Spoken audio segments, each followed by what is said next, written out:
YouTube. Well, we Hello. already hugged the Gator, so We hugged the Gator last time, but today we're going for the smooch. Who knows?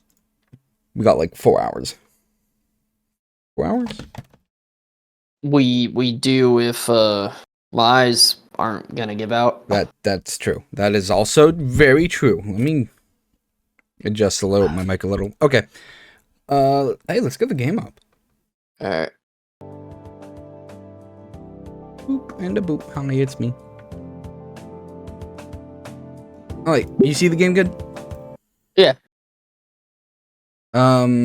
To recap, last time Inco was sick and Olivia came over and fed us chicken noodle soup. And we had an acid trip. Yes. And we talked about Gundam a lot.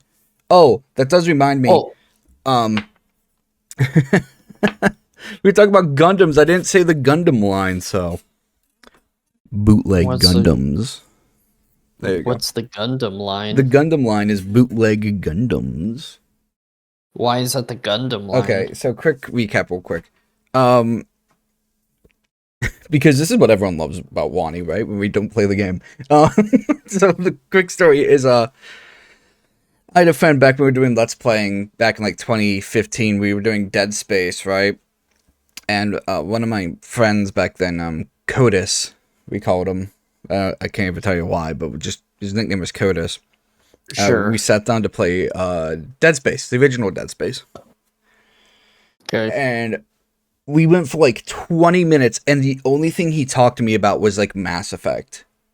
Now, I didn't know anything about Mass Effect. I didn't play any of the Mass Effects back then. So it's a completely one-sided conversation.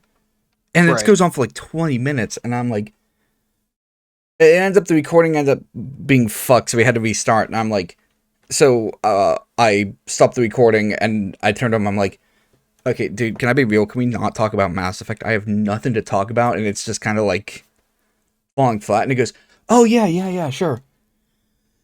So we hit play, and the first thing he just starts talking about is bootleg Gundams, and I'm like, bruh.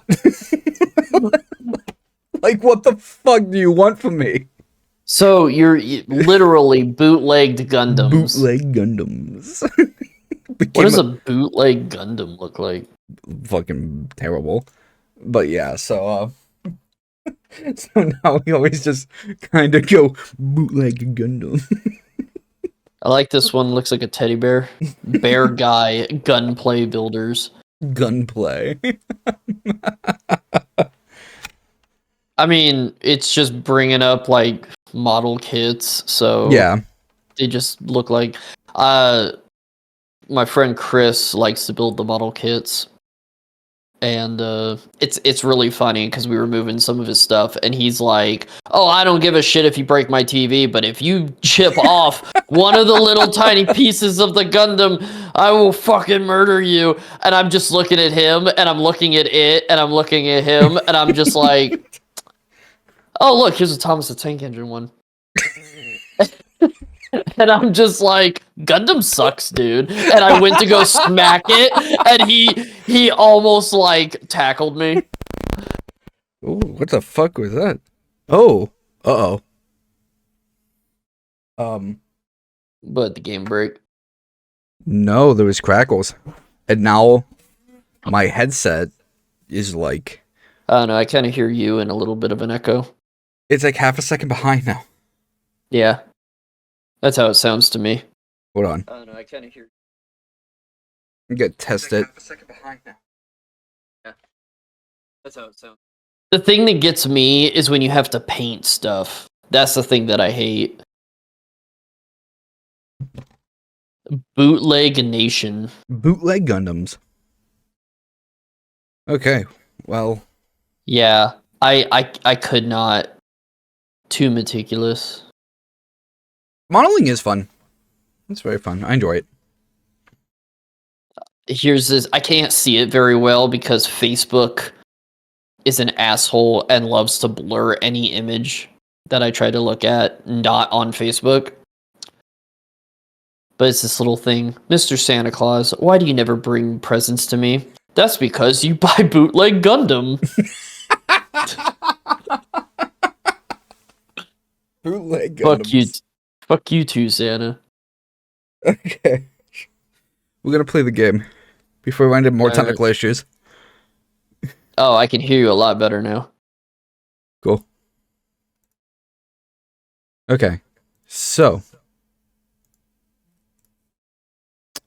Shit.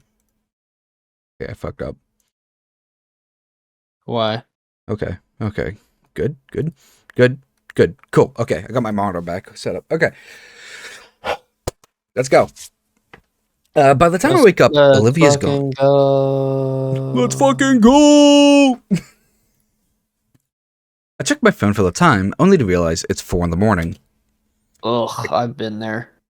I can't help but groan as I sit up on the couch, but instead of feeling horrible like I had the past few days, I felt surprisingly well. And? Sorry, just... there's no doubt that I have Olivia to thank. Hell, I might even be able to go to school today. Wonder if any of that soup is left. She probably left it in the fridge, right? I shuffle over to the appliance and open up the door, allowing my eyes to adjust to the light. It only takes a second for me to spot the Tupperware container filled with a delicious meal. Nice! I'll have to ask for the recipe sometime. It's just hamburger helper. Thanks to Olivia's advice in cooking, I'd finally made my recovery and returned to school.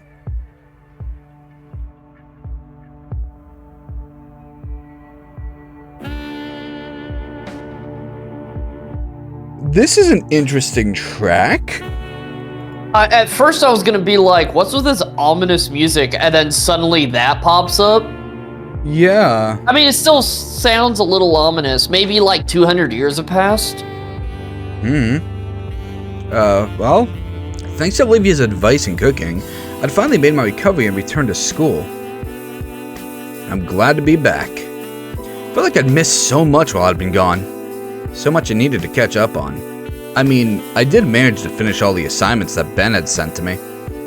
But I feel out of the loop with other things, like gossip about me. Damien tried to give me the rundown of all of it during PE. I'm so in shock over how bad some of them got. Up to cartel drug running and the FBI's most wanted. I don't think that's even sick. I don't think it's even possible in just a week. The end of class bell rings throughout the school, signaling the start of lunch. As everyone in class is packing up their things, Mr. Idacon speaks up.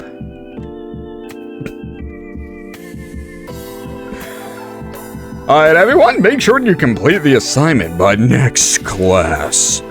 You all have a wonderful rest of the day now. Oh, and Inco? I stop at the mention of my name as I throw on my backpack. Could you... wait a moment.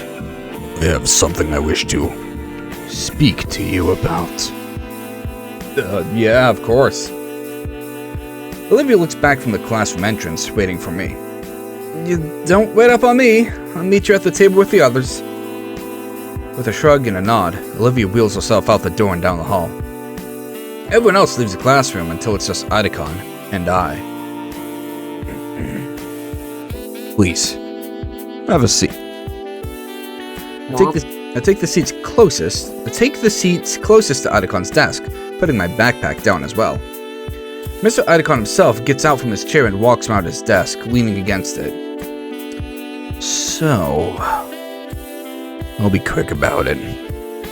I need a job that needs doing. You've missed assignments and need makeup work, and I need some extra help with something. Something I think you'll be very interested in. Some good friends of mine are getting married in a few short days. Oh. And they've hired me to be the photographer. And given the excellent learning experience, child labor, I thought of you. Me? Yes. You'll be paid in exposure. And by that I mean your camera's exposure. And you won't get to eat. I refuse to feed you. So fucked up. A little fucked up. You gotta wear your own suit too. Yeah, you gotta buy your own suit. I'm not doing it. Oh no. They don't like humans very much, so I got you this T-Rex mascot suit. You're gonna have to do everything in that. Fucking King Rex rolls out. That is, if you want to, of course. I could always, call in some associates to help me out. But I thought adding in some extra credit would sweeten the deal. What would we be doing? Taking pictures, dumbass. There's a broad smile on his face and a distant look in his eyes. Well, you'll be my apprentice in this case. You'll not only be helping set up more elaborate photos, you'll also be doing a lot of independent shots. You mean I'll be taking my own pictures? Yeah, you could say that. In fact, you'll be using my SLRs and lenses for this, to keep all the shots uniform. I like the idea that, like, he's still talking, like, very, sussy baka, but, like, it's just the most, like, I'm taking shots for a wedding. So it sounds like you're trying to make me, like, bury a body. The idea of finally getting to use something like Mr. Idacon's $1,000 cavern makes my head swim. So, what do you say? Interested? Nope. It only seems like a hefty task, even if Idacon would be there to help us. And again, Idacon wouldn't be offering the job if he didn't think I was capable of doing it. This would technically be my first official photography gig. And a wedding shot to boot sounds so daunting, yet enticing. I'd love to. Alright, sounds like a done deal. It's after school today. We can talk about it more later. But now, you should get going to lunch. Thank you, Mr. Idacon. I give the teacher a nod and grab my backpack. Just as I head out the door, my curiosity gets the better of me. So, who's the lucky couple, if you don't mind me asking? It's Gator. No, my wife.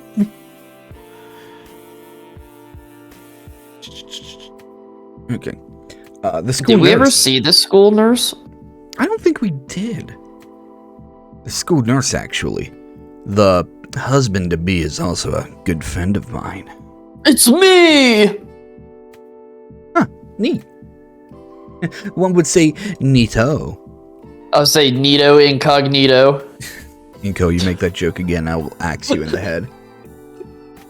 Make a mental note to give my well wishes to the nurse if I see her before the wedding, which is, like, today. Say it today. With that, I wave Mr. Idacon goodbye and head down the alley. The hallway, even. Wait. Friday. I was gonna practice painting then. I already agreed to go. Even if I didn't, it's real photography. It's not even a question which I should go to, but jeez. I mean, I guess technically you could just paint caricatures as their pictures. Here you go, sir, it's you. It's like the world's worst painting. No, what if it's even better? What if he tries to be bad and it's just like fantastic? You know, like SpongeBob? Yeah. How did you do a perfect circle? Well, first I draw this head. That's a good scene. That's a real good one. I don't know why. It's just something about my audio. I accidentally like bumped the cord to my mic, and that's what caused like everything to kind of fritz. And now like my audio is kind of like, well, it's weird in my headset, but is everything else good? Like, I mean, it sounds fine to me. I'm just gonna turn the iPad volume on alone. Just you know, it's kind of funny because my car has ringed running lights, right? Okay.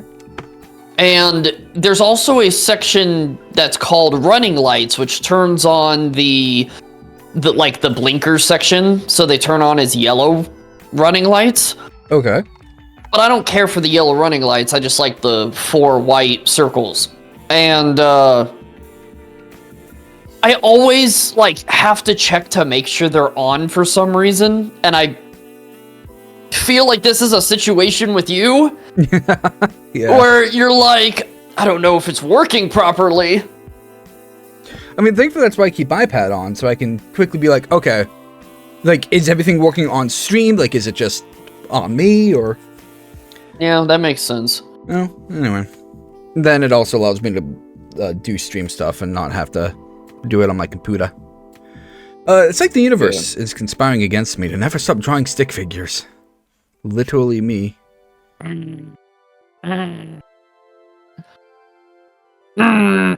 There we go. I don't know if that picks up. The last one did. Oh, yeah, I'd be like this. I mean, they all picked up, but, like, it was a little low. Yeah. Okay. I finally met up with Olivia, who's waiting near the entrance to the cafeteria. The grassy green girl is leaned over, a sour pout scrunching her maw close as she eyes the passerbys. When she notices I've moved into her airspace, she perks up immediately. Seeing the transformation is surreal, and I chew on my cheek to keep from laughing as I watch her muscular tail wag happily. Finally. Took you long enough. So, I got to see one of the CG images. You know what I mean when I said CG, yeah? You brought this up when I was going through this new game stuff the other day. Oh, yeah. I saw a CG image that was ending 1. And it wasn't, like, bad content-wise, but man, did it make my heart sink seeing it. Anyway. Yeah, how about, you not ruin it for me, since I don't, Well, obviously the bad end's gonna be bad. But yeah. Well, yeah, but I would like to be Okay. horribly surprised. Yeah, sorry that took so long. You didn't have to wait for me, by the way. I can manage waiting if it means eating with you. I can feel a small tug at my lips, just from hearing Olivia say that. Mind if I push your chair in? Using me as a battering ram through the crowd now, huh? Yeah, something like that. Aye, but only 'cause you asked. But give me your backpack, I'll use it as a shield. When I grab the handles, Olivia moves her tail up to grab my waist, like at the arcade. That's adorable. Even though it's not along your waist, it's along your wrist. You said waist. Shut up.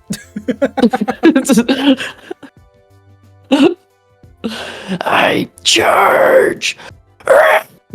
Yes, ma'am. She's just like. So I'm marching through the crowd of unruly and famished teens clamoring for their daily meal. Olivia turns her head to me to say something. So, what happened with Enocon? You in trouble for something? Huh? Oh, nah. Icon just had a proposition for some extra credit. Really? What is it? He wants me to join him at a wedding and help him out with a photo shoot. Says he thinks it'll be a good learning experience. Oh, well, that sounds pretty interesting. Did you take it? Yep. Could be a good way to hone in on what I know. Plus, the extra credit can help make up for the time I was sick. You mean when you nearly overdosed on that cough syrup cocktail you made? Yeah, that. Wait! Oh, what? I didn't say anything. Crowd's too loud here.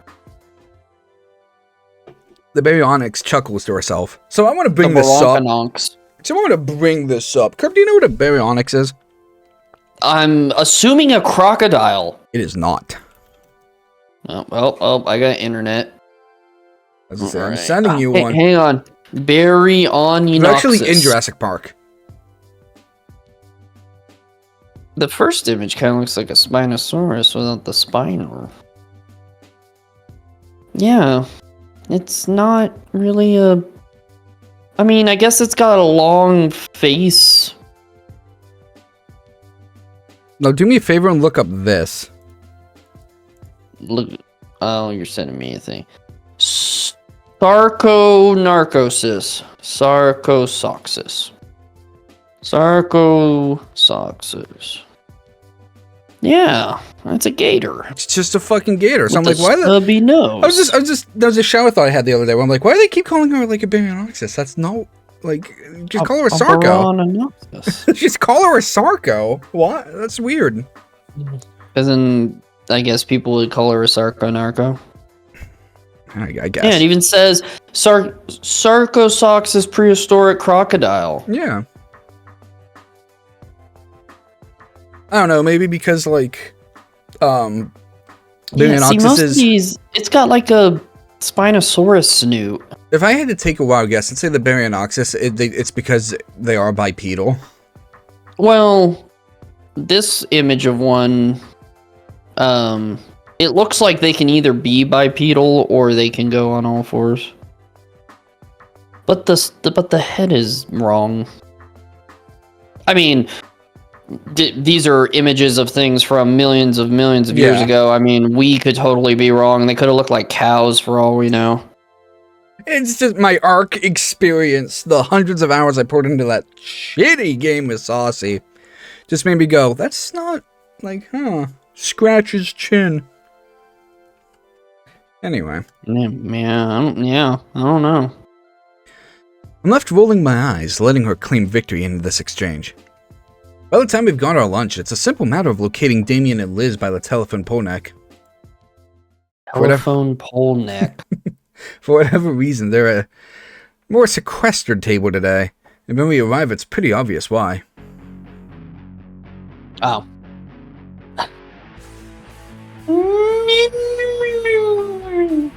Every time. You too long enough. Yeah. I expected more from Olivia. Something more graphic. Instead, Olivia rolls herself to the rest of the way, taking her designated spot at the head of the table. I take the spot adjacent to her, all while keeping a wary eye on the pink Parasaurolophus. Parasaurolophus. I thought you said it alright. Parasaur. Parasaurolophus. Parasaur. Just Parasaur. It's Parasaur. It's what I know it as. Ark. It seems like Mia's rage against me has simmered down over time, but that air of uncertainty and uneasiness still wavered around her. The best I can do is act friendly. Hey Mia, is there something you need?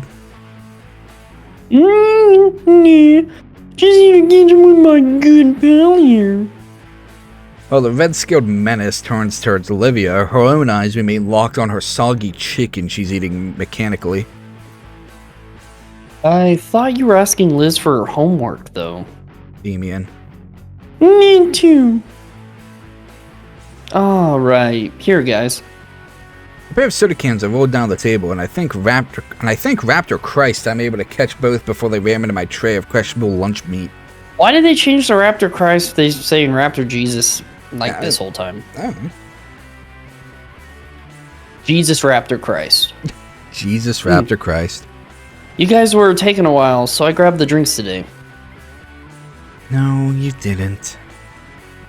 Mia gave those to you.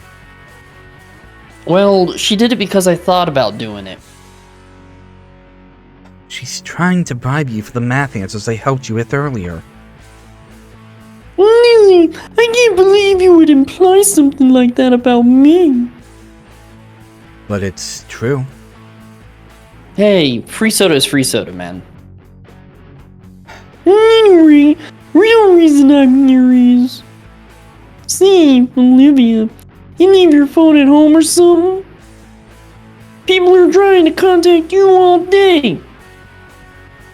Oh. Olivia pulls her phone out from her jacket pocket. I catch a glimpse of a wallpaper, a comical portrait of guts that she'd probably doodled. Yeah, I ran out of service for the month. What the hell? You don't monthly plan. You got unlimited data? I got more and more things to do than this, you know. If I wanted to see Olivia so bad, why send you and not just show up themselves? Oh, themselves. Really? Yeah, okay. Who's so important for all this anyways? Who do you think, Ben? Ben wants to talk to Olivia? Uh-oh. Why does he want to talk to Olivia? I could take a guess. This is 20 freaking questions. How the hell did I know what's really going on between my boyfriend and Hot Wheels here? All that matters is if Olivia here is gonna fix it or not. I'll think about it. Whatever. I'm out of here. Smell you later, Gator. I mean, they had to throw it in there. Eventually, yeah. Mia storms off, leaving Olivia looking very sour. Things alright with Ben? Olivia rests her arms on the table and slumps her head in. I don't want to talk about it. We're in a bright mood from before go. Well, anyways, Damien, you really shouldn't condone cheating, even with something as simple as math homework. But you helped me out with it. That's different. I helped you with it, and I think you're getting something out of it. Like the answers. What I mean is, in comparison, Mia's just trying to be lazy, and she's only cheating herself. What's the issue then? What's the issue? Yeah, I get free soda. Someone you hate tricks herself into staying stupid, and everyone thinks they win. It's great. You scare me sometimes, Damien. Guess I'll have to ask Ben what's going on if I see him later. Even, next period. Yeah. In the meantime, I have literally 4 classes. Those 4 classes are gym, art, photography, history. Right. In the meantime, Olivia's disposition only keeps getting more and more dour. I try to think of something to help her cheer up, but I keep coming up with dead ends on just what could work here. There's gotta be something. I can't just leave her in such a sour mood. Oh, how about that? Hey, so, bootleg Gundams. Yeah, bootleg Gundams. What's the deal with your phone? Why are they so good? Oh, you noticed it. She flips her phone on and shows me her background. Aw, it's a little doodle of guts. Oh, you said that. I thought you were thinking it. I was like, you just thought that. Yeah, I drew it up the other day. Got the curves just right first try. It's pretty cool. I'll bet. Is he with you today? I left him at home. How often do you bring him? Not often. Maybe once or twice a semester. And even then, it's just when I'm bored. Although once, he was just in my hoodie when I left for school. Unexpected. It was. Here, I got some pics saved. The screen displays a small creature set atop a desk with its skinny tail clutched to its chest tightly. I don't know why, but he holds his tail like that all the time. I feel Damien and Liz hovering behind me, their eyes locked onto the adorably fat creature on screen. Damien's like, what the fuck is this? Food? No, Damien. I don't know who coos, probably Liz, but Olivia rolls her eyes and swipes at the next picture of the cute pet now in a transparent ball and looking confused. For the remaining minutes of lunch, we just sit huddled around Olivia's phone, entranced by her sweet little rat, as it did the most mundane things. Yet Guts' method of doing them was way too undeniably cute, and that's what really got to us and made time fly faster than we could even notice.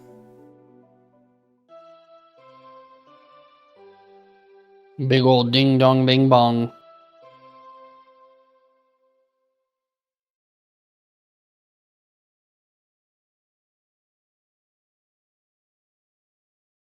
Yes.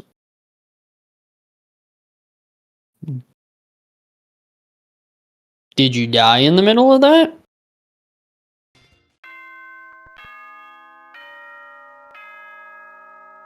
No, I was just seeing something. You were just ding dong and bing bonging. I was actually. I was seeing if it was even the same sound effect as Danganronpa. I blink a couple of times and stretch my arms and legs as I get up from my desk. Mrs. Prockling really knows how to make 40 minutes feel like 80. Just like Kingdom Come cutscenes. Well, at least it's time to practice painting. For real, for real. Wait. No. Otacon roped me into that photo shoot. Can't practice painting. He didn't do shit, dude. You said yes. Can't practice painting. Yeah. Can't get good at anything. Why is it every You're about to get good at photography! Say what the fucking go? What?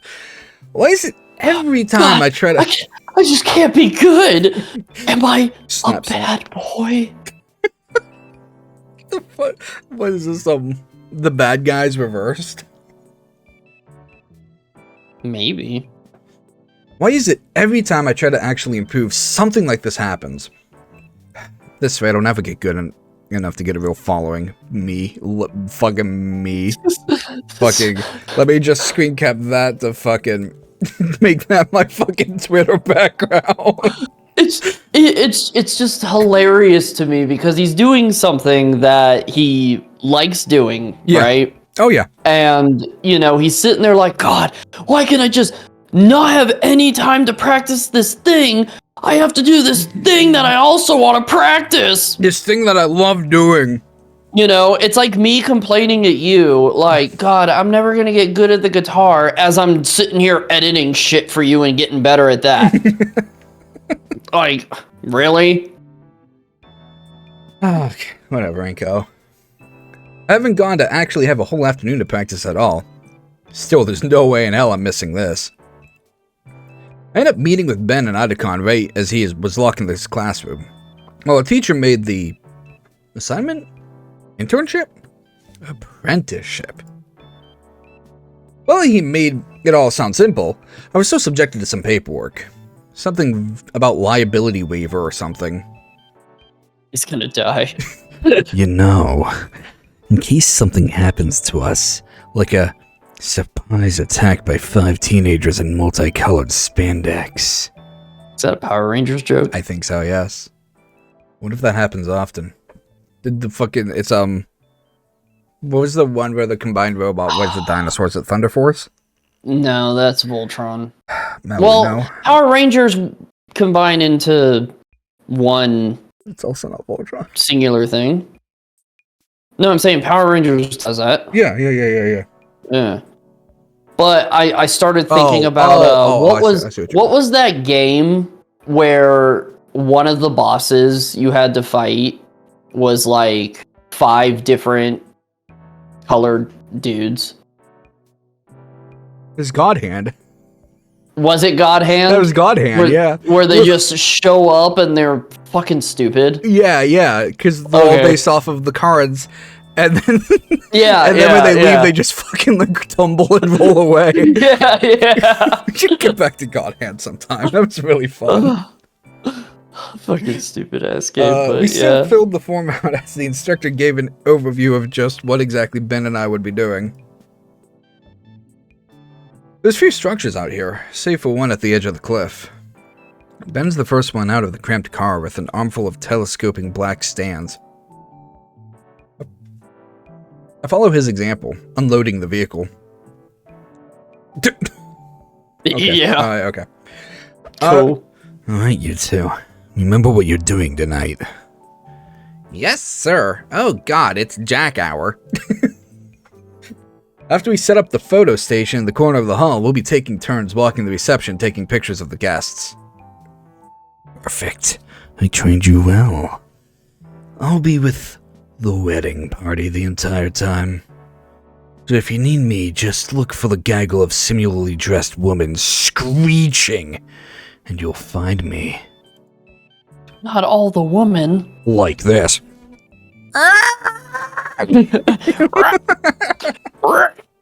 Um, okay, so I had that planned for like 3 days, but I was expecting the first Screeching? Yeah, the screeching. I was expecting the first fucking shot we'd see of Idacon today would be him holding the pen out, and having his mouth wide open. And I'm like, the first thing I'm gonna do is just screech into the microphone. And then it didn't happen because we like got all this. So I'm like, okay, well I gotta do the screech somewhere. There's always a time for a good screech. He grins as he helps carry the last of the lighting equipment from the trunk. Remember, this is actual work, so be polite, be efficient, but most importantly, Ben and I sit upright at attention, ready for any order our teacher will give us.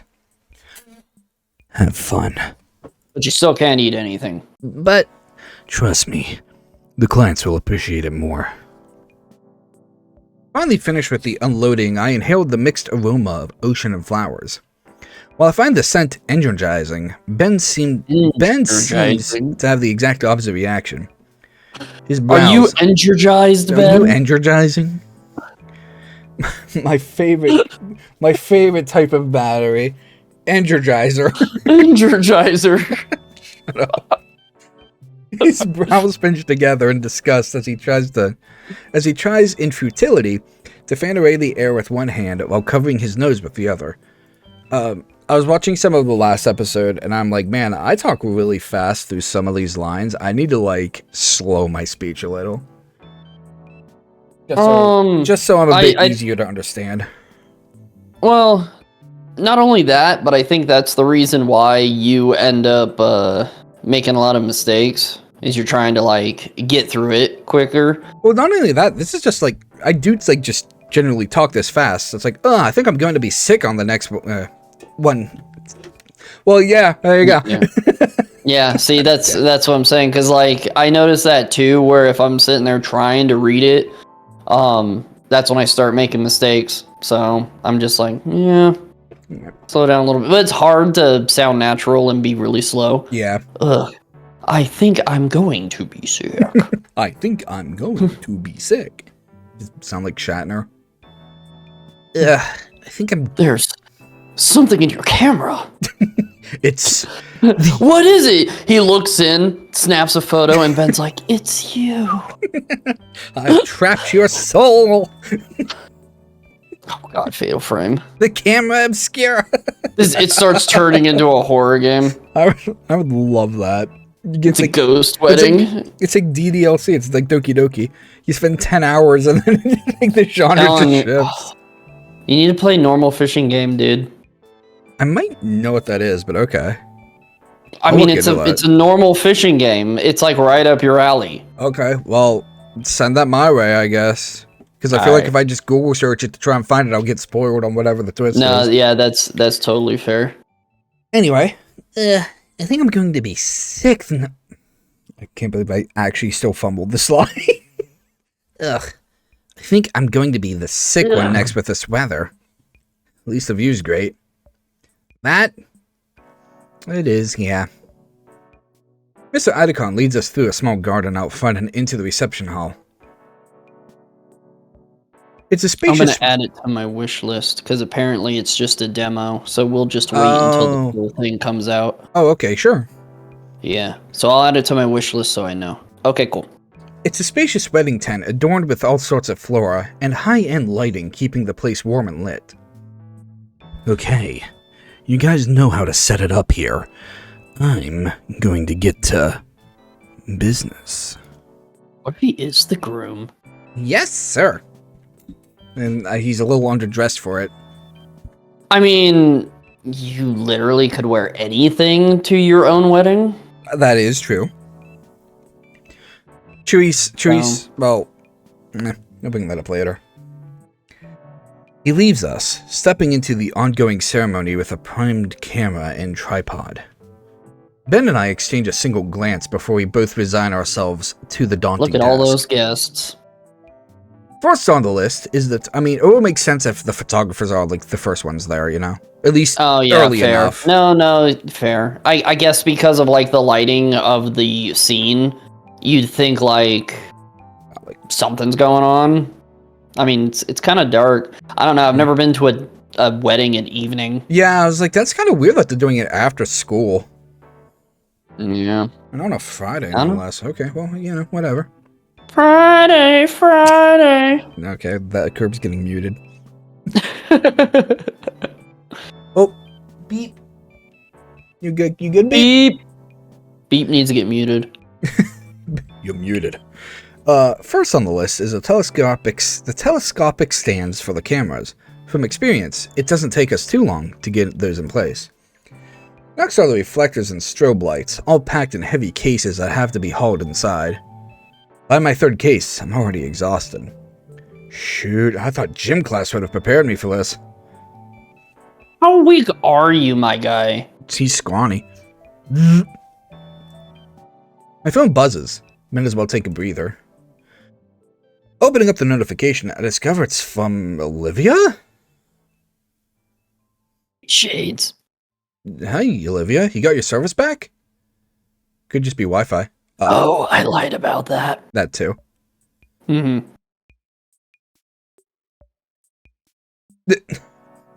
Not Bluetooth /.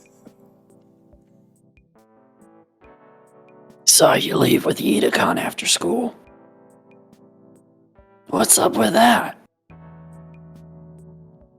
I'm helping him with the wedding photo shoot. You at a wedding?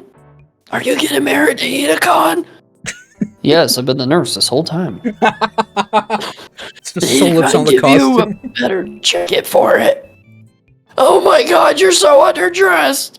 My jacket is cool enough. Your tastes are shit. So where at? Teach said there was some place called Clarkson Lookout on the way over. Oh god, he's at the Overview Hotel. Maybe So that's I gotta what the say, X comes from. Yeah.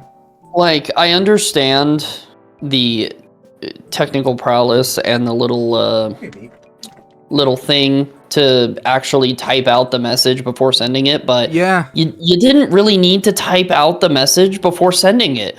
We're gonna read it on the screen. That is fair, but I do like it's very much is trying to keep with the UI, and I kind of like that detail, honestly. Well, look, detail. But that's what I'm saying. It's a little detail. It's cool, but like I'm sitting there reading it, and then I'm reading it again. Yeah. Oh, that's why Wait. I'm not even. That's why I'm sitting there looking at it. I'm like, yeah, I'm not gonna look at that. I'm just gonna wait for it to pop up and voice it. Fair. It's just hard. It's scrolling, and you're like, oh, gotta read it. Yeah. Let me let Beep out real quick. Beep. Beep. Because of Chewy's naming convention for cats, I feel like my next cat needs to be named Scrungus. Or Scrundle. Alright, the Beep has left the building. Scrungus. Wait, really?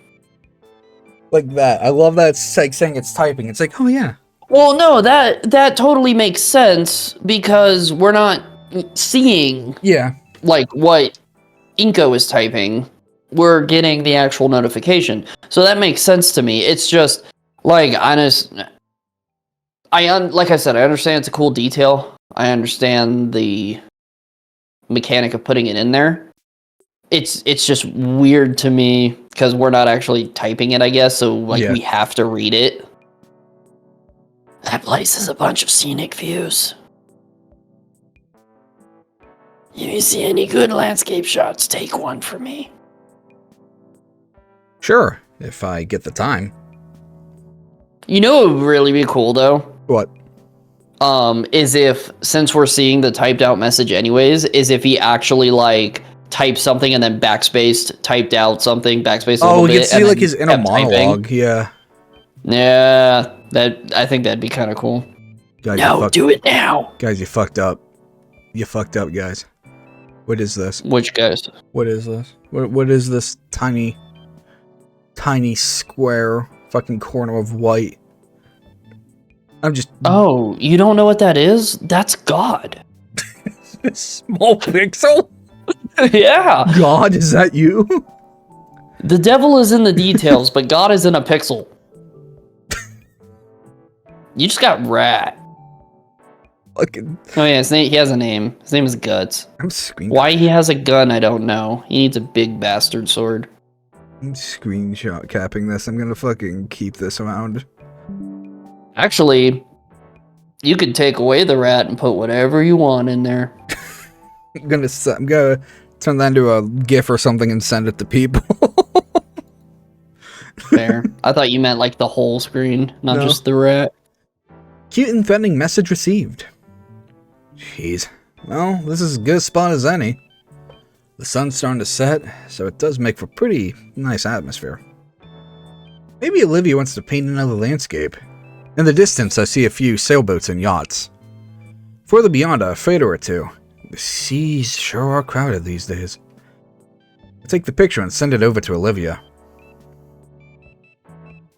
So crowded. Thanks. F.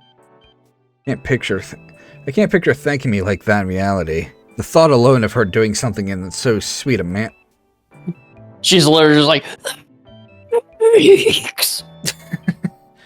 Inco, this thing weighs like 80 pounds. I'm not doing all the work. Ooh, right. I let my camera hang. I'm getting a little bent. I let my camera hang loose around my neck while assisting Ben with setting up the last of the standing reflectors. Setting up meant not only the cameras, but a large chunk of the incomplete decor prep. This incomplete doctor needs to get out of here. Oh, wait, he's the husband. He's not done baking. Oh, no, that's why he's an incomplete doctor, because once he's married, he will be complete with his nurse. Okay. That's my AU. Cool. Did I say that right? AU? Someone make that a mod and we'll read it. We'll do it on stream. Make it a fan fiction. We'll still read it. Which meant carrying out loads and loads of heavy cases, loaded with strobes, reflectors, cloth sheets, and so many telescoping pole stands. Following the instructions, Ben had set up a small red carpet path leading to the glamour shot station. And meanwhile, I was finishing making sure the marked out spots within the room had the right combination of flash strobe and or reflector. By the time our teacher had come back, I had just placed the final light in position. As guests started walking down Ben's handmade path, I skirt along the edge of my borrowed high-end camera. The DSLR's clicks are muted compared to the chattering guests, and while I think I managed to catch some decent shots, I'm just not really feeling it today. Is something wrong with me? Something always wrong with you. And voila! Ben was having a much easier time working at the makeshift studio we'd built in the corner. Couples would simply walk up and stand before the backdrop of the massive window to the cliffside and ocean. And Ben had the brilliant idea to not only set up Idacon's loaned camera, but also his loaned camera, but also his own, so he'd capture the couples from two angles at once. He looked happy. I was thinking the same thing. Just set up a bunch of cameras everywhere, and then just have a bunch of buttons. So anytime someone's near one, just start taking candid shots. He looked happy with each and every shot he took, and the people always chatted him up right after. And here I am, doing my best not to scowl as I look over the blurry shot I had messed up. Blurry because my hands are shaking. Spaghetti. I hadn't noticed till now that my main messaging app had been going off. So how's it going? Or is it going? What's going? Hardly. I think Ben's turning fuck. Ben's Turing test. I'm failing. What the fuck is with his, picture? He's just like, yeah. Yeah, dude. Yeah. Is it a bathroom selfie? God, I hope so. It's a fucking it's a fucking bathroom selfie. Are you winning? No, not really. We're no longer together. I'm going after Ben now. I only date wieners. Beat him for me, sad emoji. That wasn't a real message. I tried to ignore my phone for now, and I don't think anything will calm my nerves at this point. That feeling of anxiety only grows as time marches on. Can't seem to get any one picture just right, and Ben zooming around as efficiently as he is isn't helping. Well, that's not all. Olivia's messages are just throwing me off. Blame anything but yourself. Just break his flashing stick thingy. Then his pics will be super dark. How out of date is Olivia to think we still use flash pans? Or lock him in the bathroom or something. I don't think I really that's fucking hate this guy. or legal. Oh, I just remembered I need another pic. Can you try shoving him into the wedding cake and taking a pic of him smashed on the floor? I need it for, Muse. The band? Yeah. That. Do it for me. Sad face. Come on, that's just violent. Just barely within my peripheral vision, I spot a perfect shot of an older couple. The parents of the groom, I believe. That's a good chance. I bring the borrowed camera up, look through the viewfinder, and see that the parents have already moved away and into another group. The camera slips from my grip, but luckily the neck strap holds it safely against my chest. Okay, I need a break. I find an appropriate place to sneak outside and go around the building, slumping down against the brick siding. It's really twilight now. The ocean's reflection of the sun is getting very close to meeting the real thing. My phone buzzes once more, and something in me jumps. It's not fear, though. Just wish I knew what it was. Olivia sends a video of Guts running around a maze she put together using cardboard and school supplies. When he comes out the other end, she gives him a grape to bite into in her palm. I wasn't really fond of rodents, but seeing Olivia's videos and little doodles is really starting to sway me. There's something about seeing Olivia having such a strong bond with Guts and caring for him that warms my heart. Hard to believe that this is the same girl that used to give me nothing but icy stares when I first met her. Glad she feels comfortable enough with me to let her defenses down and be herself. So my cousin has a rat, and she brought him down because he has separation issues. Aw. And I forgot what the rat's name is, but I looked at her dead in the face and I said, "Why didn't you name him Ratthew?" She almost dropped him because she was so excited by the name Ratthew that she almost bought another rat just to name Ratthew. Do you know that I like rodents? Oh yeah, I don't know if this is a sad story for anyone there. I don't know if anyone's watching. We had a 7 or 8 foot long boa constrictor. when I was younger. Okay. And of course, we fed her rats. But we always kept the rodents for a while, or at least some of them. So we also had rats as pets. Right. And then once they started getting old enough, we just feed them to the snake. I mean, that's like circle of life stuff, so it's like, you know. Yeah. But we also just fed her rats, so, Yeah. you know. Yeah.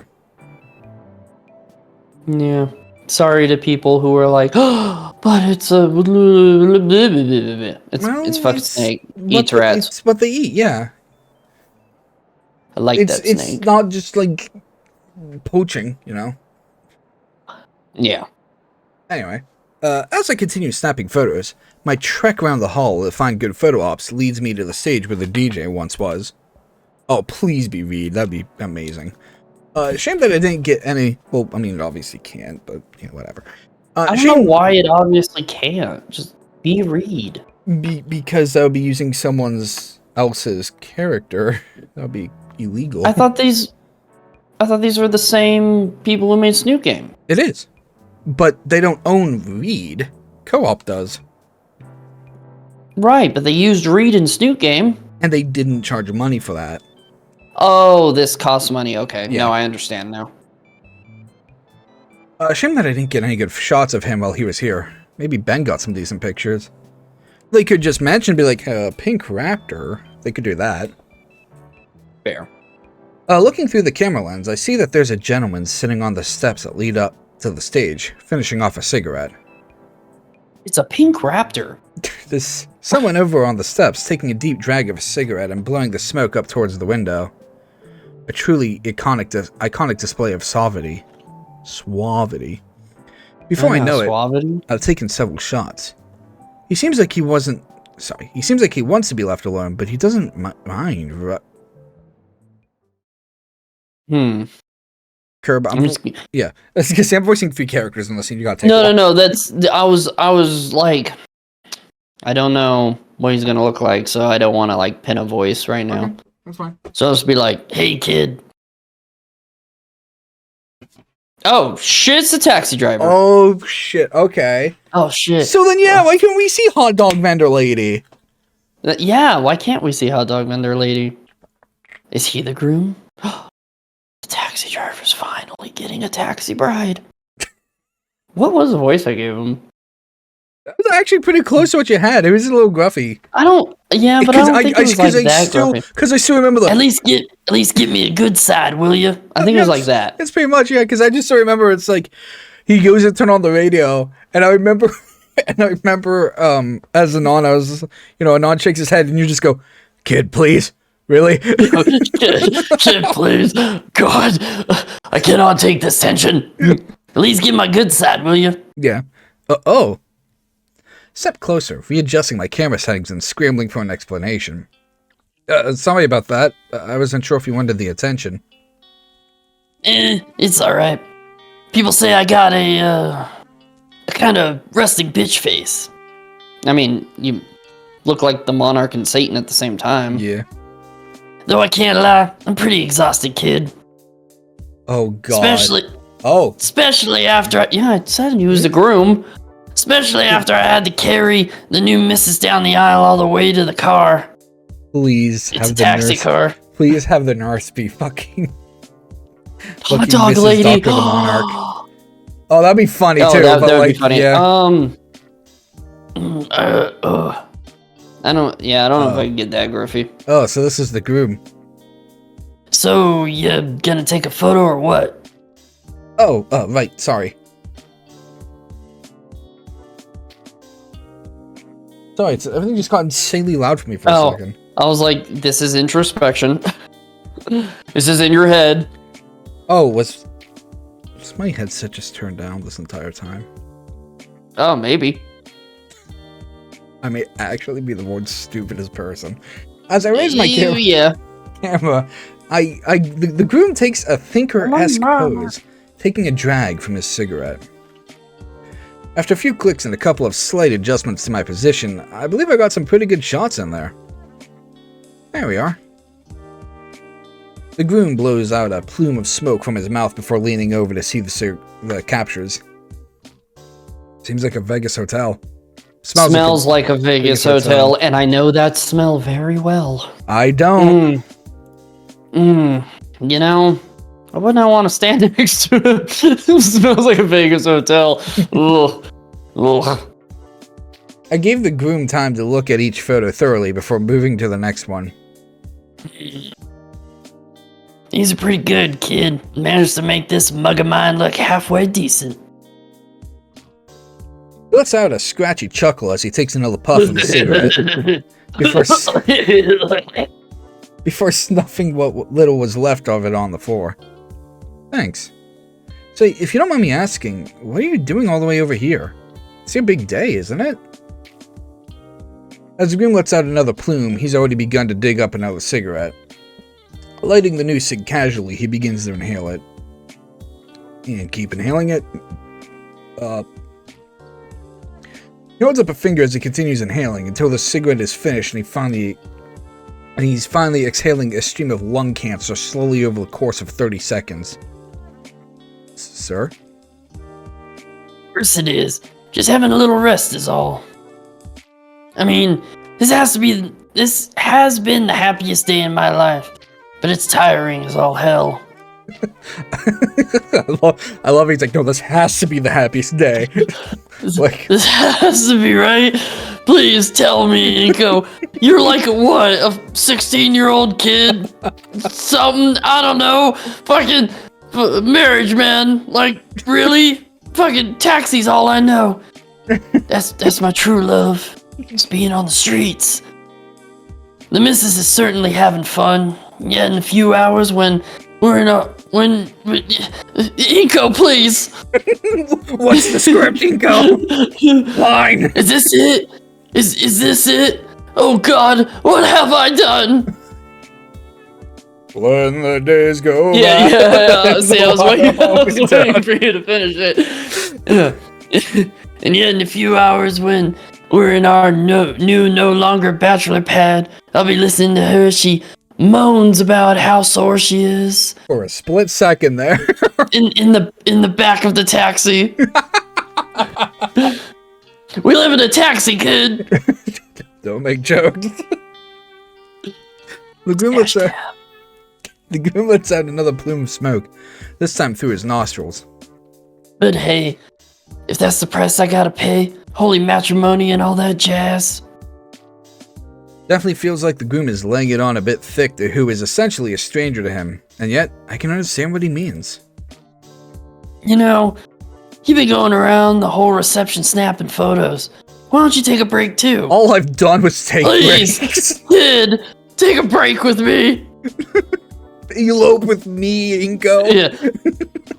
Kid, my taxi's out back. We could run right now.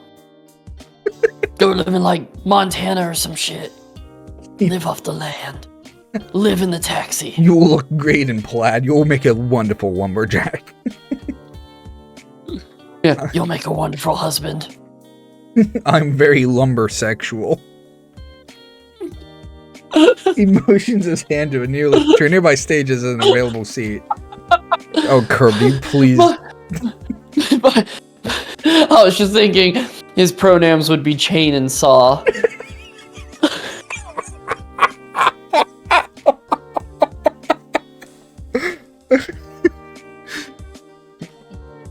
Oh, hold on. Let me ruin your day.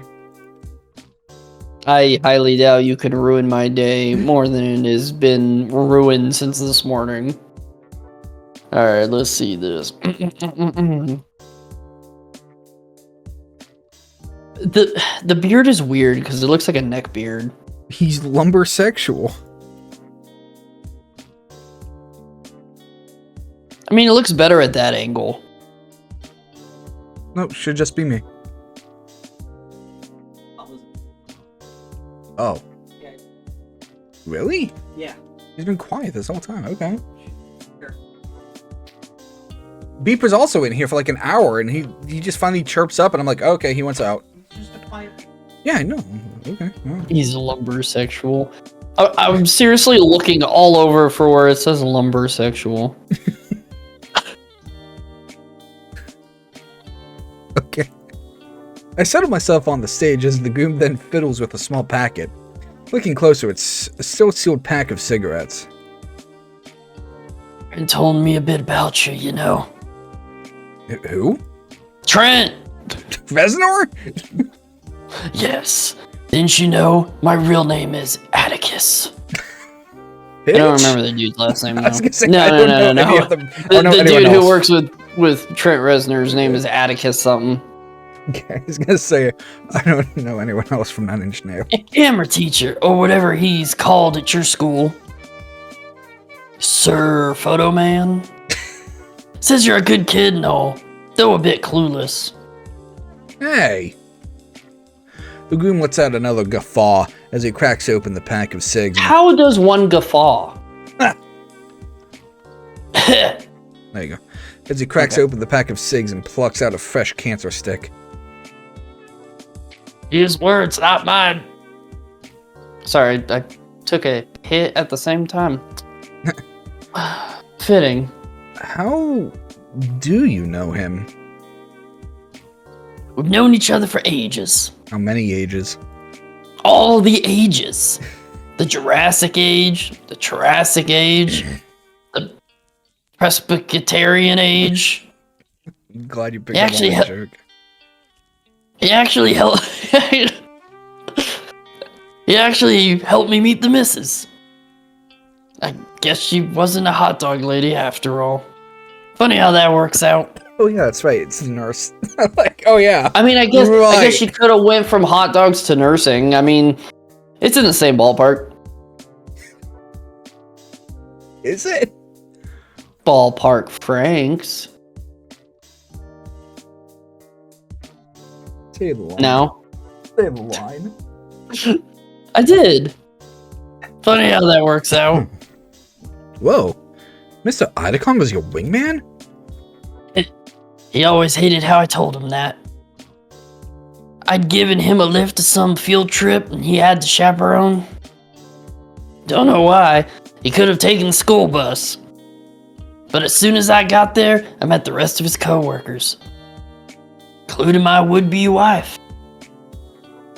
Taro tricked me into also chaperoning too, saying I could use the time to get to know her better. Really? Really? Just some random fucking taxi driver. I mean, if they were friends, you know. But, jeez, maybe I should be asking him. Well, no, I can't. And what? Nothing important. Have a teacher tell you how to court a lady friend, right? No. Did I ever tell you about the time that this other human, and is she also a pterodactyl? Yeah, she's a pterodon. Yeah, and this other chick fucking were going to prom, and the human kid wouldn't let me listen to music. I really needed it, man. You have Another no one of idea. his students. Yeah. Oh god, it was so awkward. Next week she snooted up.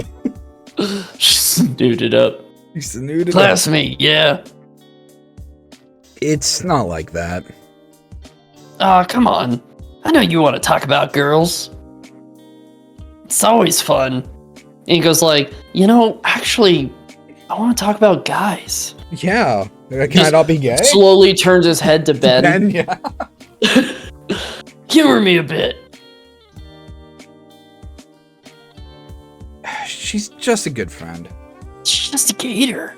Time to blow my nose. We already hugged. It's the game's title screen, man. What do you want from me? Come on, man. You know you want more than just hugging. Like, no. You're not ready for the hand holding. Is there another one in here? Another what? Another cat? No, I definitely kicked Skid out of here. Yeah. Unless she came in when you let Toddy out, yes.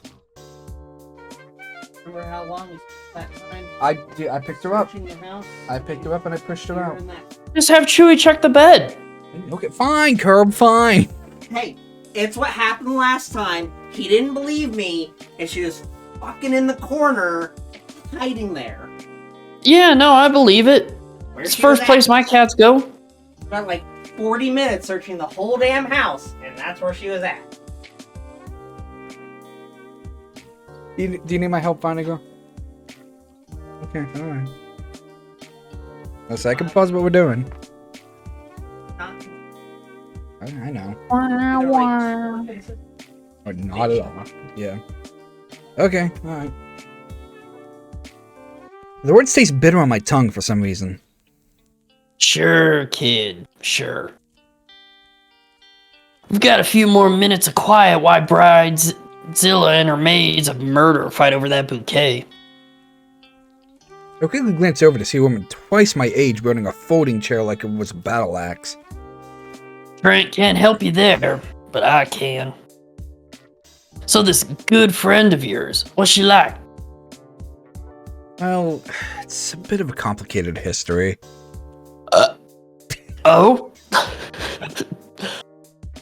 I mean, When I first met her, she was very cynical and sarcastic. Well, she's still sarcastic, but in a lighthearted way. Even with her friends, she was a little distant. But when she's painting or gushing about some franchise or obscure anime, there's this unashamed excitement and passion in it. I haven't met anyone with that kind of energy before. Once you get to know her, she's just nice under it all. And everything? Well, yeah. I think she drew me carrying her once.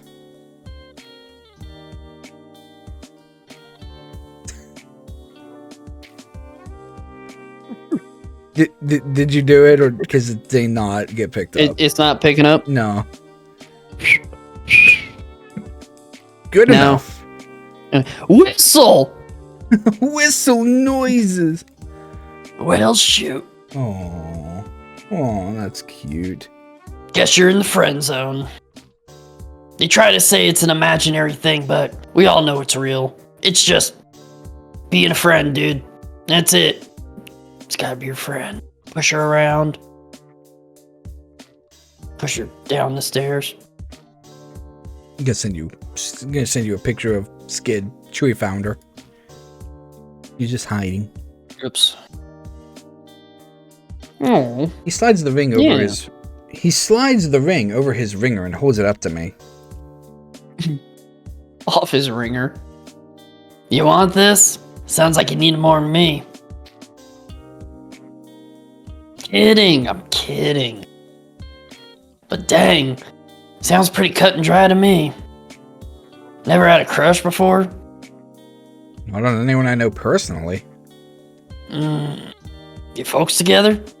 Yeah, You love each other too, yeah?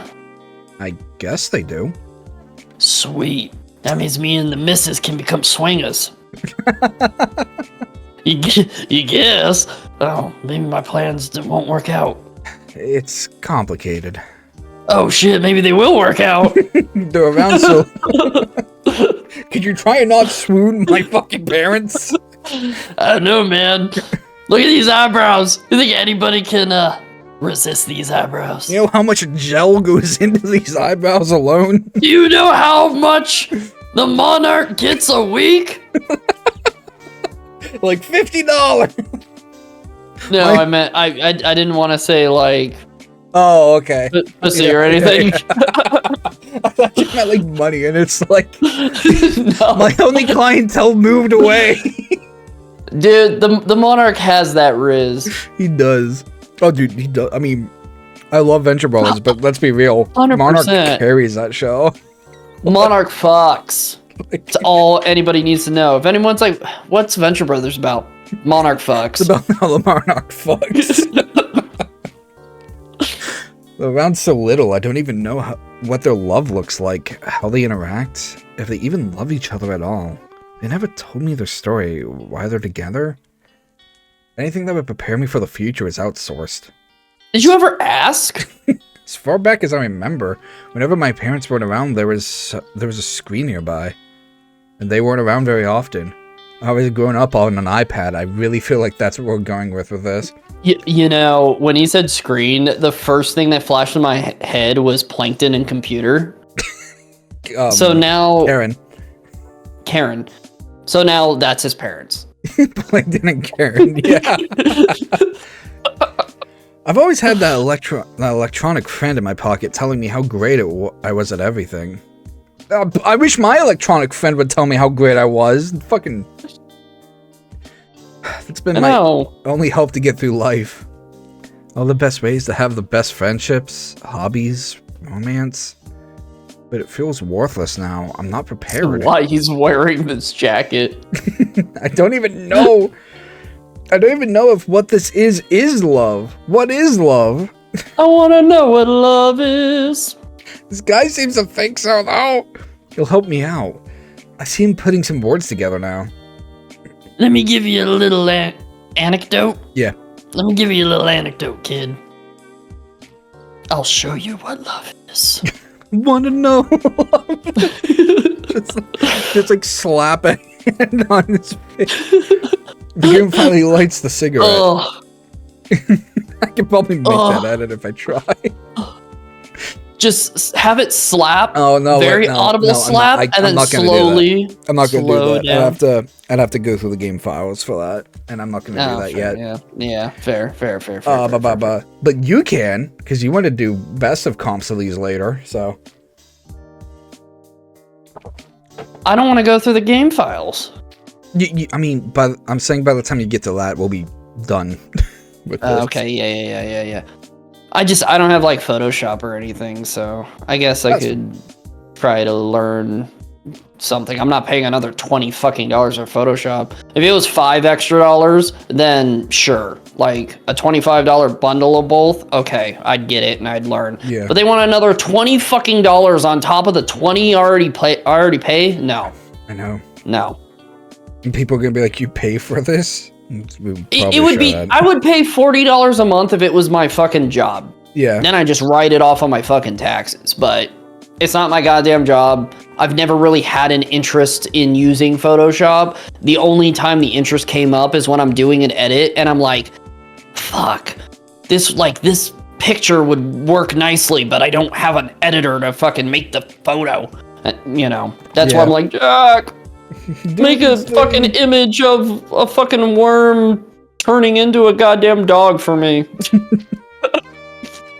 What? Do you actually need that? No, it was coming up off the top of my head. I guess I could do that, but there's certain things where it's like I think of something and I'm like, I need this random fucking thing, or thumbnails. I have to ask you, make a fucking thumbnail because I don't have a fucking photo editing thing.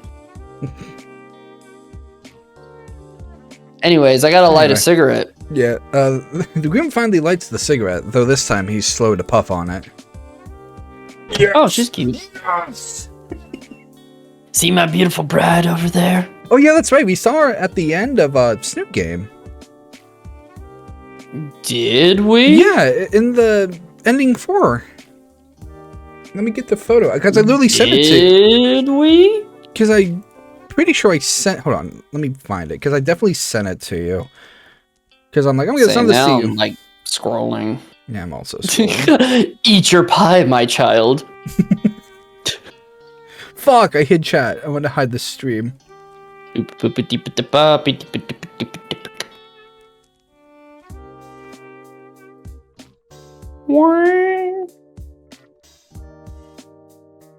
I'm at the snoot stuff. Found it.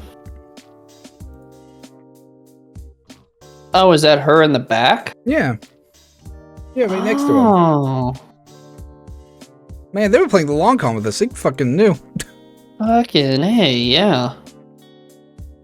But yes, she is very much Dr. Girlfriend. Yeah. Yeah. See my beautiful bride over there? You'll never get anything close to that. He motions with a dull ember of his smoke. So wherever the bridesmaids were still violently wrestling and the bride acting as referee. Even if we had never met, and this was a happenstance meeting, I'd see her over there, and I just know I love her. Yeah? Yeah. Oh. Is that it? Yeah. Aren't you trying to give me a little push? Convince me I like this girl? You're the one who wanted advice. There it is. I thought you were gonna go on a bit more about love. Why the hell would I give a speech about love? I don't know what love is. But I want you to show me. I wanna know! I know what it is. You know what it is. But there's no groundbreaking advice that'll make everything make sense. And you don't need me to convince you. You're just looking for reasons to not believe what's right in front of you. We're gonna get... I don't believe in love. I'm gonna go on E6 next week and there's gonna be so much like Inco and fucking... Taxi driver? Yeah. Like, Inco/groom. Oh. Break's over. Gotta run. The man gets Got up. a 12-hour shift all night. Gotta go get those people from the airport. Damn, Uber driver's trying to take my turf. Doesn't mind it. The man gets up, dusting off his pants and flicking the cigarette butt into the trash. Hey, take some great pictures for me, will ya? No more moping. You're on the clock. He jogs into the crowd to meet up with his bride. Who is in the opposite direction? He's going the long way around. It's like a totally different woman. And he goes like, well, wait a minute. What? I thought... What? My phone buzzes in my pocket. What timing? Reach into my pocket and pull out my phone, squinting at the screen. Another notification from our group chat. Shoot, do I even have time to be on my phone right now?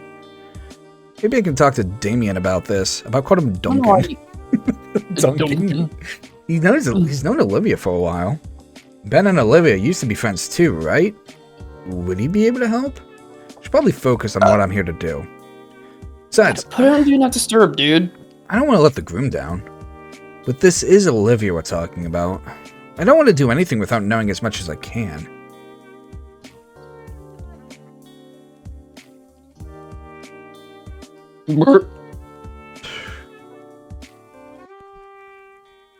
That's up to you, my guy. Okay, so I'm going to talk a little bit about how the endings work. And I'm going to do this there's no spoilers, of course. This is just how but it's handled. don't they work the same way as they did the last time? It's on a point system? Yes. But here's the thing. Think of like a square diagram curve. More like a rectangle, okay? Like a grid. Yeah. A grid even. Yeah. 5x5 grid. On the left, on the down is Inco. And on the top is Olivia, right? Mm-hmm. So you got 1 1 2 1 1 2, all the way down to 5 5. Right. 5 5 is the best ending. Okay. So not only do we need to make sure we get enough Olivia points, we need to make sure we also get enough Inco points. Yeah. I know. I saw one of those grids for Snoop. Okay. So I think what we need to do, and I was going to pick this regardless of anything before people go, oh, you're just trying to get the best ending, not playing what you feel. I was going to pick this anyway. You need to focus on taking these photos. We need to focus on doing a good job. I can't afford to slack off right now. Besides, I made a promise to the groom, and I don't want to let him down. Or Mr. Idacon, for that matter. I silenced my phone and slid it into my jacket pocket, pushing off the wall and taking hold of my camera. Where should I even start? With the bride and groom? Like, I have a few ideas. With the groom's words still ringing in my ear, I find a second wind of sorts. Besides, let's be real, if we even talk to Damien about it at all, Damien's just gonna fucking do his Damien thing. Just ruin it. Not ruin it per se, but he's gonna let Olivia know, and it's like, that's not how you want Olivia to find this out.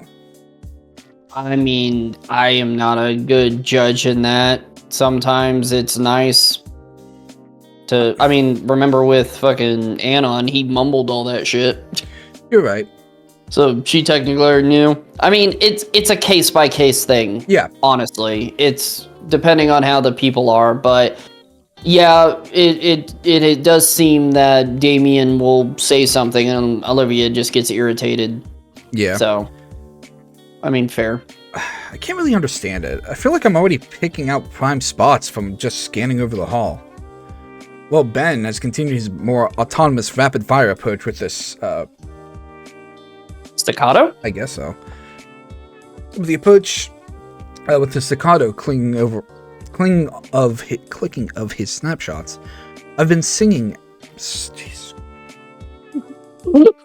From the top. I've been singing out couples in their own moments. No. Just shattered throughout. While Ben has continued his more autonomous rapid-fire approach with a staccato clicking of his snapshots, I've been singling out couples in their own moments by scattering throughout.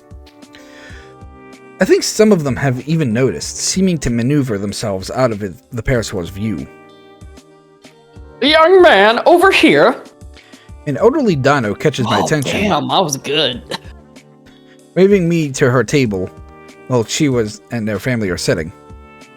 We need a good Christmas card photo, if you'd be so kind. Of course, ma'am.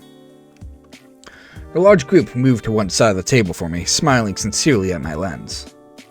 The first shot seemed perfect, but for their sake, I make sure to take a couple extra. Always. Thank you. Take a couple extra. Thank you, young man.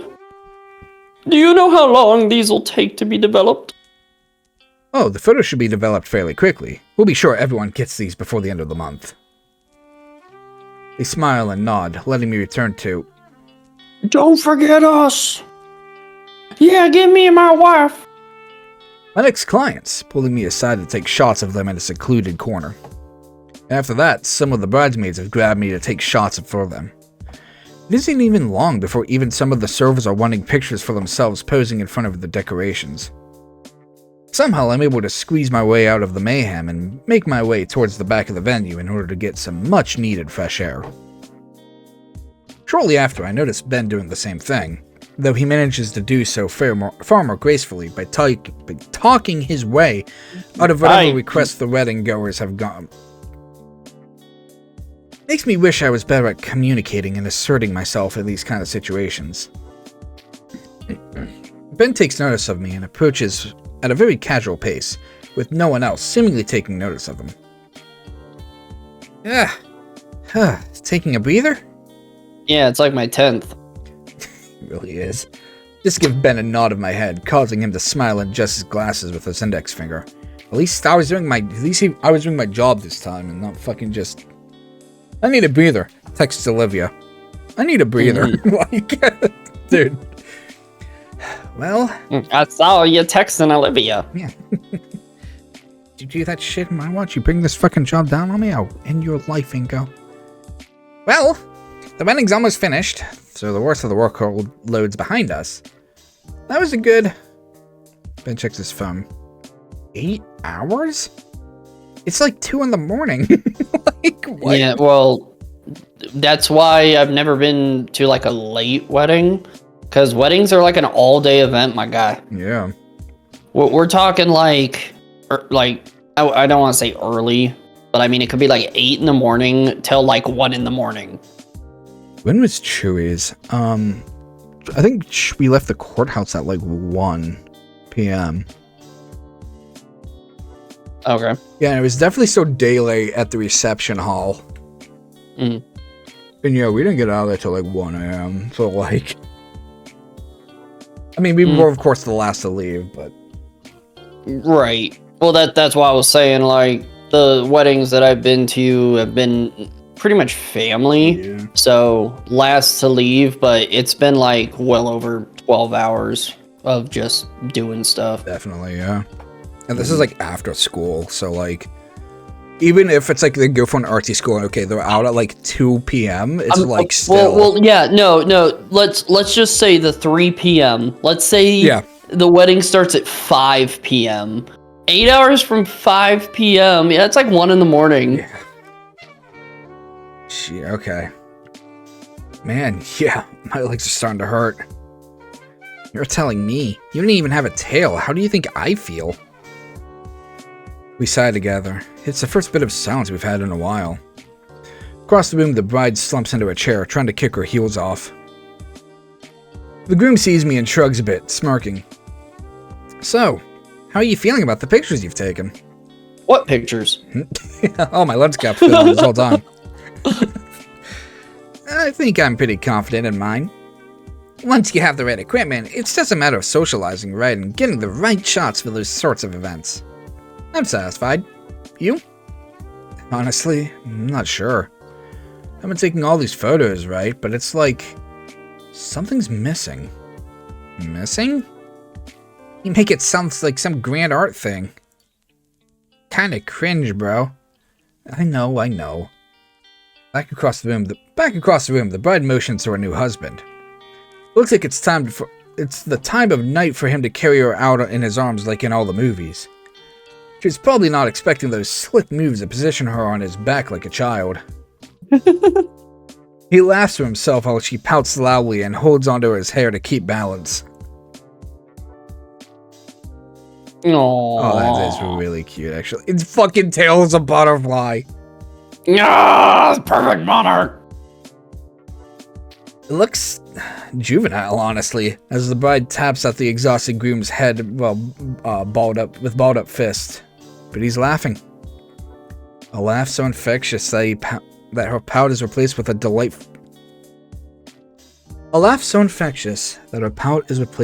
delighted giggles of her own. When he finally catches her hand in his and just holds it. Once again, they're talking, and the bride is melted into putty in his quiet words. But how menial it is, and how cruel that guy was earlier. That understanding and genuine playfulness between them. Without a thought, I'm already looking through the viewfinder and making the focusing adjustments for the perfect shot. The shot is cheesy, but sincere.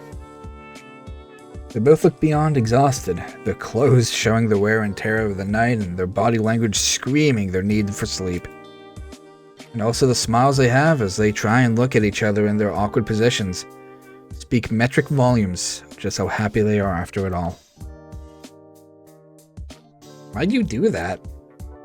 Huh? Do what? You took a picture. Just now. Did I? Where did my finger get placed over the shutter button? I guess I did. I checked the new entry in the camera roll. Careful. That's an easy way to waste a lot of memory. Should probably just delete it. Oh, sorry, you should probably just delete it. Delete it, huh? Why? I think it'll be fine. Yeah, exactly. What do you fucking mean? That was literally the best shot. What do you mean? Fucking Ben. I actually got a good feeling about it. It seems pretty natural, you know? Yep, best kind of pictures. Ben rolls his eyes. If you say so. You're one of those manufactured selfie people, aren't you, Ben? Yeah, you fucking influencer. I bet you have like 10,000 followers on TikTok, Ben. Nerd, Ben. Nerd just fucking pushing him in the back. Nerd, Ben. It's the same thing I tell people when they're like, I want to get pictures of you. Just take candid shots then. Yeah. Why does everything have to be structured? Before the Ben. returns to go back to his assembly line photo taking, I grab his shoulder. By the way, Ben. I'm gonna beat you up and take your girlfriend. You're a nerd. I'm gonna kill you. Whoa. No. We don't have to go that far. No, murder. Murder, death. Well, actually, maybe Mia would appreciate that. Mia probably would, yeah. It's dominance, man. Gotta be the alpha. Slide a knife between Ben's ribs. It's like super slowly too. Like sensually. It's not even quick. Yeah, it's just staring directly at him, and it just slowly goes in. Kiss him while it slides in.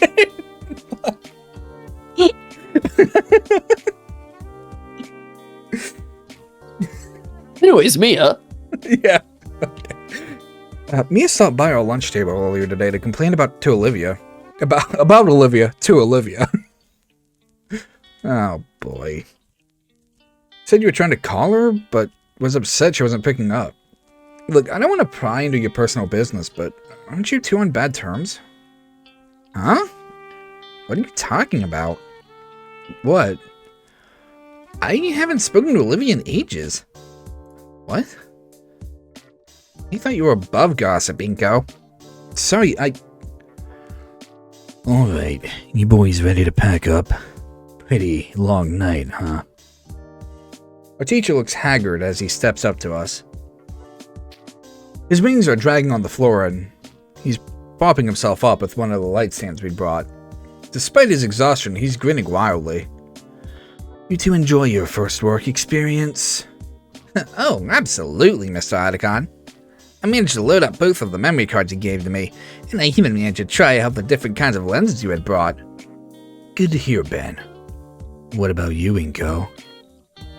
Well, if I'm being honest with you, picture.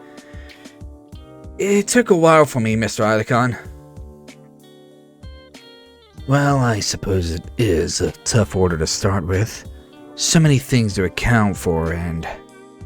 no, I meant that I didn't really get that many good shots until the end, Mr. Adicon. I didn't even finish the first card you give me. I see. Well, when we go through these next week, I'm sure they'll be fine. Oh, definitely. The groom saunters up with a huge grin on his face, slinging an arm around the teacher's shoulders. I can't wait to see these. Adicon strains up and shrugs the arm off, turning to the newly married man.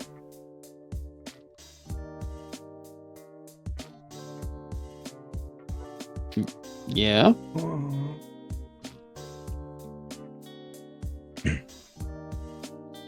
Are you You'll dying? see them when you see them. My team needs to go through all the pictures and read out the chaff. Ah, come on, T. Can't you give your buddy a preview or something? Adicon sighs a bit. Hey, it's your special day. Ben, could you go fetch a laptop and card reader? Yes, sir. Inco, while he's doing that, can you start packing up everything into the trunk? Sure thing, Mr. Adicon. Before I turn away to start, okay. Yeah, Funny yeah. joke. The tired Taro takes the camera from me. We can sit at a table over there. The tired Patero. Tired Patero. The two older men head off, leaving Ben and I to get started on packing everything up. Well, Ben and I are busy. God, good thing I did not have to fucking do that voice much. While Ben and I are busy dismantling the multitude of standing flashes and lamps, the bride, groom, and Mr. Adicon sits at a cleaning up table with a laptop before them. I can't really make out what they're saying, but I can kind of tell based on the way the three switch between quietly focused and laughing loudly. By the time the back of the car is loaded up, the last of the wedding party has disparted. Nothing left to do. Ben and I linger a bit behind the group. Yeah, these came out pretty dang great. Thanks again for... Hello, what's this? The laptop displays that last picture I took, somewhat unintentionally. He scans the photo with a critical eye. He nods and chuckles with approval. Okay, kid. Good job. Be sure to print this one out for me, Trent. I'm gonna put it in my wallet. Why? Frame that bitch. Sure. Despite how lackluster his compliment is, I can't help but feel proud of my work. It's been a while since I felt like this. Either way, He finally knows what love is. it's not long before we climb into the car and begin our journey back to the school. I settle into the rhythmic motions of the car as it glides along the road. The cityscape of Alcadria Bluffs passes by, and I can't help but admire it. Sure wish we could see it. The mood is quickly killed, however, as Ben calls a certain red-scaled girl. The saccharine lovey-dovey talk makes my head hurt, and I can guess by his expression that Idacon feels the same way. He changes the subject by asking if my parents can pick me up. Looks like I'll be taking the late-night metro home. Still, I had fun today. I bring out my own phone, noticing the half-dozen messages Olivia had sent while I was busy. Super dark. Or lock them in. Oh, yeah. Oh, I just remember I need the picking treasure. Use that. Are you winning? Oh. Are you winning yet? Are you winning yet? Better be. Guts bet me some sunflower seeds that Ben would win. Well, there were more messages. That one in particular That had me was 3. thinking. Oh, you can actually scroll. That's really cool.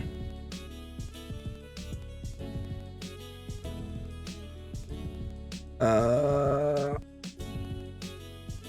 there was more messages. That one in particular had me thinking.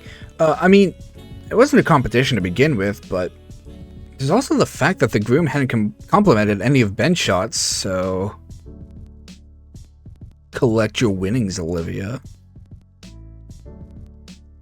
The Gator dance. Good job, Agent. You deserve a reward for your hard work. Word? What kind of... Oh my. Would she really? She knows that I'm with Ben and Idacon. The interior of the car feels a few degrees warmer as I await with bated breath. Yo, Mr. Icon, check this shit out. As he's driving, He's like, oh my god. swerves, fucking drives off the bridge. Worth. Inco, you okay? You're breathing pretty hard. Fine, perfectly fine. Just, car sick. I'll make sure there's absolutely no way anyone except me can view my screen. As extra protection, I dimmed the brightness of it to the point that only I'd be able to see a thing in the darkness of the car. Finally, Olivia's text comes through. I hold my breath before opening my eyes to see. Oh, number one big boy. Right. Gator dance, Gator dance, Gator dance. Mr. Adicon, I think Inco's about to vomit. Not in here. In hindsight, I should have seen that coming, seeing as I'm in love with her and all. And there it is. That's just straight up a confession. Yeah. Damn, But, I Mike. mean, it just... Yeah. Even though we're pretty far into the fall season, today is a nice day out. How are we still in fucking fall, dude? There's a storm. What do you mean? It's just, man, we're still in fucking fall. Yeah, why? Do you want all 4 seasons? We at least gotta get to, like, spring. Okay. I'm just saying, it's a long game. We barely got into fall. I know. Today is a nice day out. There's a storm coming in later today with a cold front. I don't understand why you're complaining. I'm You're- not exactly you're saying in- complaining. You're in the Northeast. You have actual fall. No. I'm saying we're like 9-10 hours into this game and it's still fall. Yeah, it's a 60-hour game, motherfucker. Buckle in. Is it? I have no idea. I was gonna say that'd be really. Again, I'm actually not kinda exactly curious, complaining because we both dearly love this game, but it's just like, man, we're still in fall. Like, it's just a shock. Main story, 7 hours. I don't think it is. Completionist, 23 hours. All play styles, I guess that's if you're not 12 skipping. hours. Okay. Yeah. There's a storm It says coming. it averages 7 hours. Mhm. There's a storm coming in later today with a cold front, so the temperatures outside are bearable enough to relax in. One last respite before the unforgiving cold of winter settles in. I decide to celebrate by eating lunch outside. After a good bit of prodding, Olivia joined me. Inco, it's too cold. It'll freeze my veins solid. It's 70 degrees and you're already agreed. Calm down. We step out into the chilled air.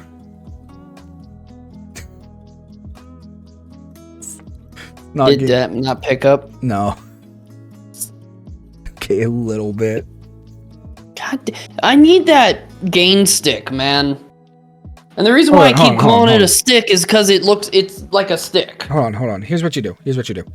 Go into your Discord settings. Okay. And Discord settings. Go into input sensitivity. It's just a third thing. Yes. Okay. Yes. Is the check marked or do you have the yellow green bar? I have yellow green bar. Okay. Drag that fucker all the way to the left.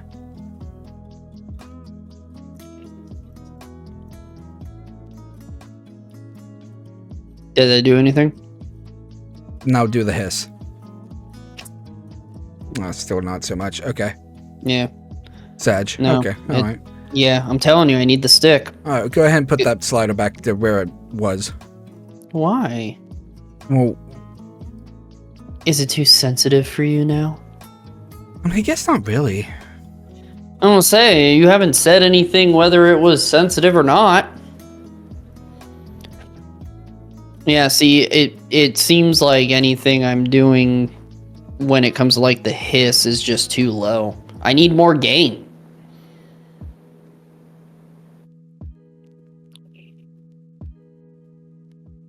Yeah, no. We'll just leave it like that. Then if it becomes a problem, I'll move it back. Okay. Yeah, it just sucks. My gain's all the way up. There's like not much I can do. I could do my volume now, but that's only to me. Yeah.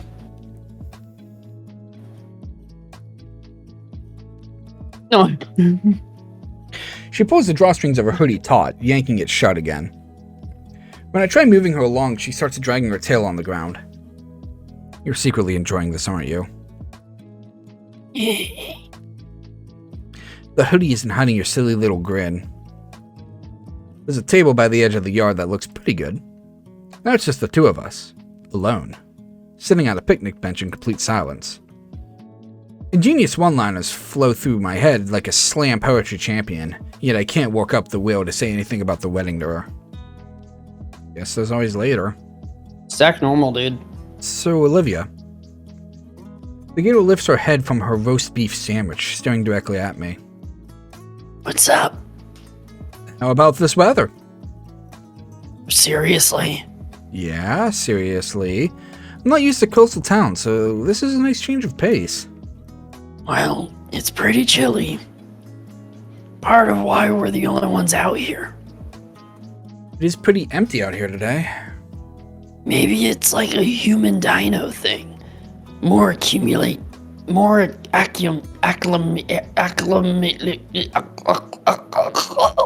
She's choking on her tongue. Reach in her mouth. Even with the hoodie, it's a lot colder than I'd like.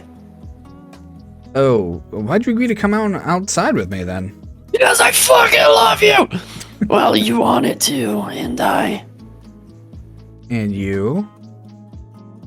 Olivia's lips quiver a little as she tries to work out words to say. Her mouth isn't up for the task as a flush of scarlet spreads across her cheeks and makes her pouting lips glow. Hey, stop looking at me like that! I mean, where are you from then? The Midwest. Ohio. The Midwest. Only loons come from the Midwest. Oh, come on, that's not true. Alright. What was it like then? A lot of empty promises. Nothing worth talking about. What was St. Hammond like before I showed up? Oh, horrible. Everyone here sucked. Well, they still do, I guess. But seriously, most of the faculty had a stick up their ass, and the student body was holding on for dear life. And then you showed up, and for some reason everyone was cool. I'd do anything to get out of this place, if I got to take you and Damien with me. Wow. Colorful. Olivia and I freeze at the familiar voice. Oh, okay. The sound of stone grinding on stone echoes through the courtyard as we turn our heads towards whoever said that. Principal Scalar stands just as still as us, her face burning red, though her jaw is moving, teeth grinding exceptionally loud as she looks at Olivia. Oh! Next to her stands a large whale dressed in formal attire. I guess Mr. Ferris is still doing that inspection.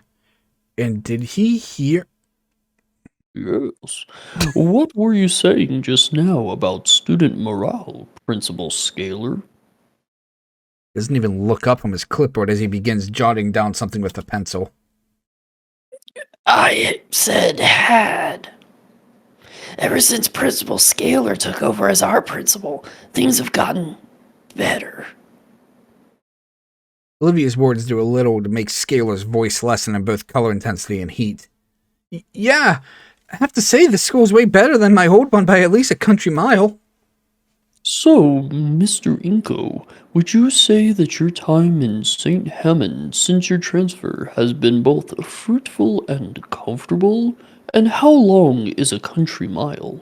Well, you know, like a nautical mile, sir? Yes.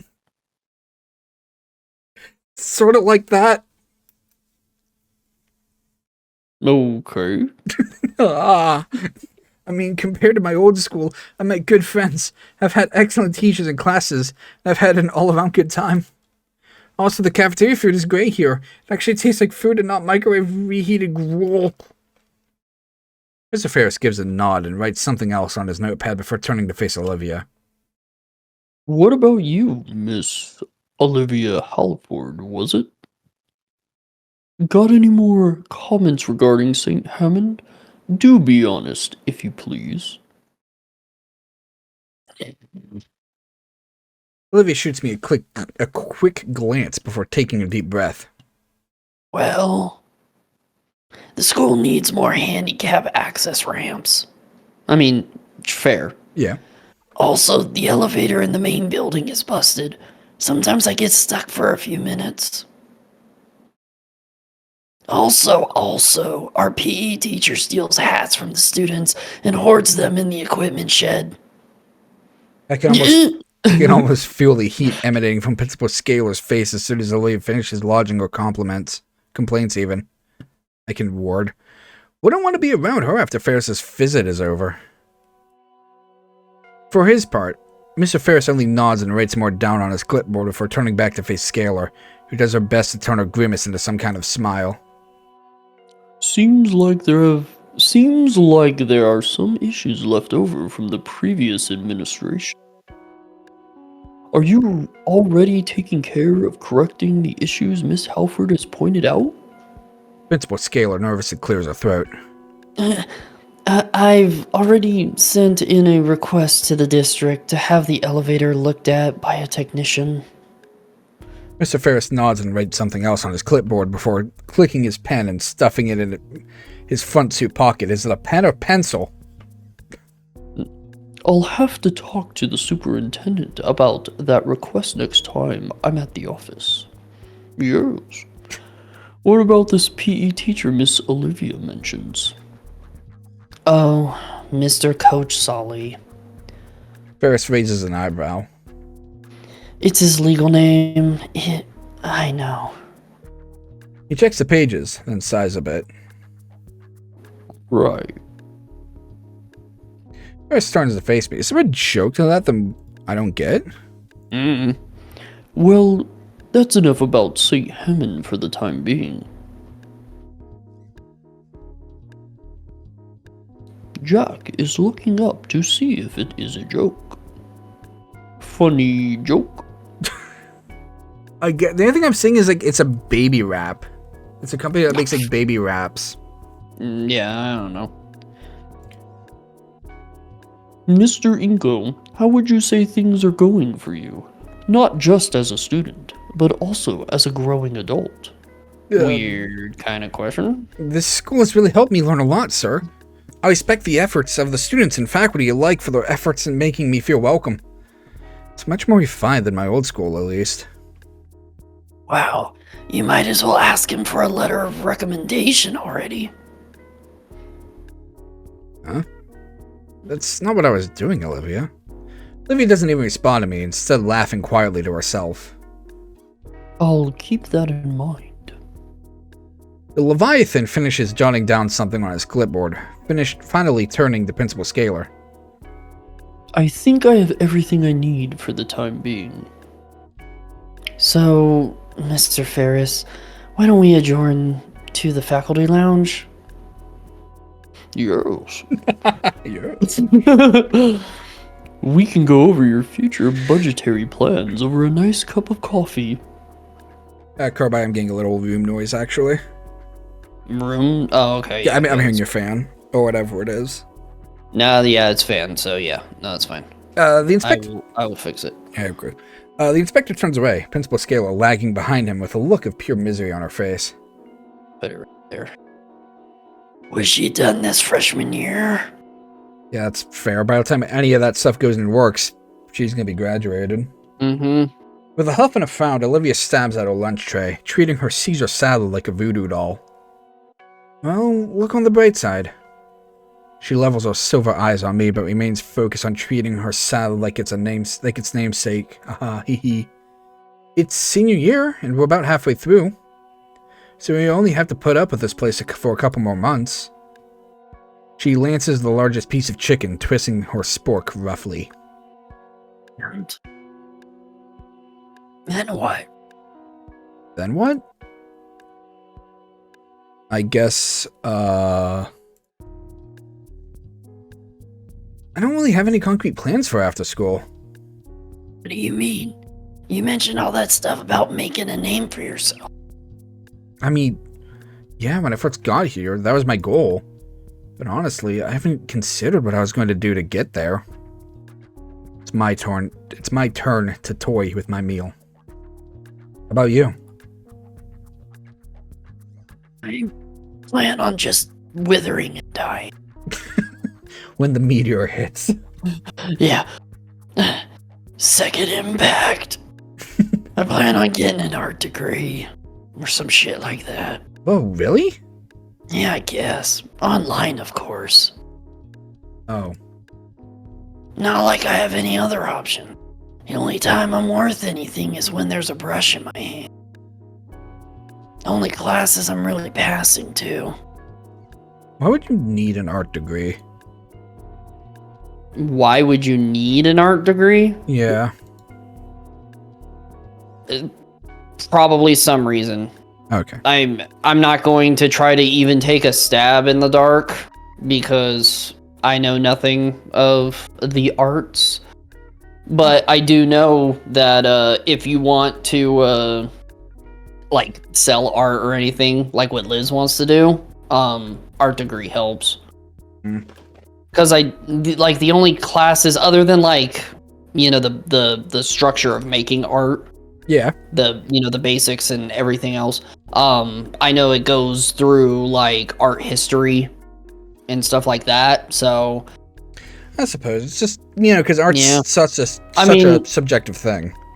Right, but it's the same as anything else. I mean, you go work for a company, they're like, we want a bachelor's degree in fucking engineering. Okay. Then you go to that engineering firm and they're like, oh yeah, that degree, it doesn't really mean shit because we're going to teach you everything we want you to do for this company. So you really only have it as a piece of paper that shows that you did something.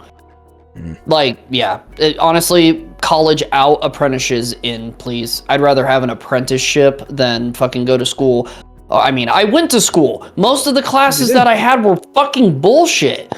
And yeah, so yeah, it's a piece of paper that someone could look at and go, oh, you went fucking 17 years doing this art thing at fucking Cal Arts. So of course we're going to hire you over the person who, you know, could just make great art, but didn't go to fucking Cal Arts.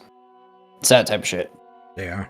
Yeah, because I mean, it's the same with music. There's music degrees, you know. They'll teach you more fun. They'll teach you also, you know, fundamentals and history stuff and shit like that. And you can go in, get a job doing something because you were like, oh, I went to fucking, again, Cal Arts for fucking whatever kind of music. And someone looks at it and goes, oh, yeah, okay, you know, you've done the extra training. When you also have fucking assholes that create a band called Motley Crue and fucking sell at stadiums. You know? Yeah. It is very subjective, but it's like, depending on what you want to do. And like I said, I don't know enough of it to have concrete answers. These are just little tidbits. Speculations, yeah. Yeah.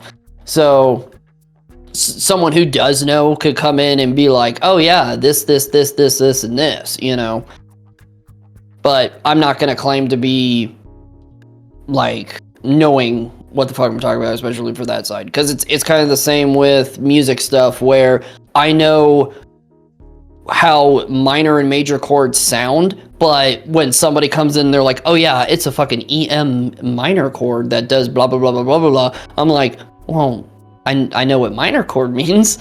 It makes you sad. That's the sad chords. That's the sad chords. You know? Yeah. And it's the same with, like, someone could be like, oh, if you use a number 5 fucking rat-haired fucking pencil brush, you will get these kind of strokes. And I'm like, oh, they're just tiny little strokes. So, yeah, it's an opinionated job.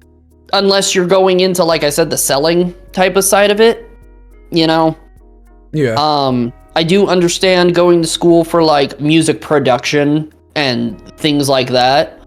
But I mean, we live in the internet age. You literally can learn everything from free from our wonderful, glorious YouTube Indian teachers.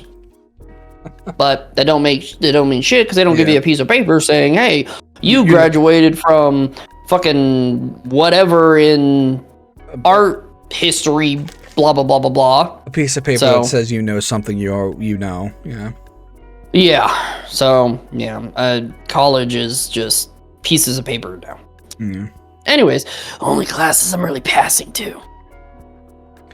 And on my head and understanding, but she's talking about her future, and it sounds more like resignation than a declaration. I at least have something, even if the path to my goal is vague. The morose mood leaves me at a loss for words. Yeah, I don't love you. Damn it, I was hoping to actually use this time to, I don't know. I want to talk to Olivia and, ask her something. Something like that. Stupid Mr. Ferris and his workplace politics dampening the mood. The air between us is awkward as we pick at our lunch, and even after the bell rings and we're forced to finish eating, it's still weird. When I ask if Olivia would like a push to history, she's just remained silently in thought.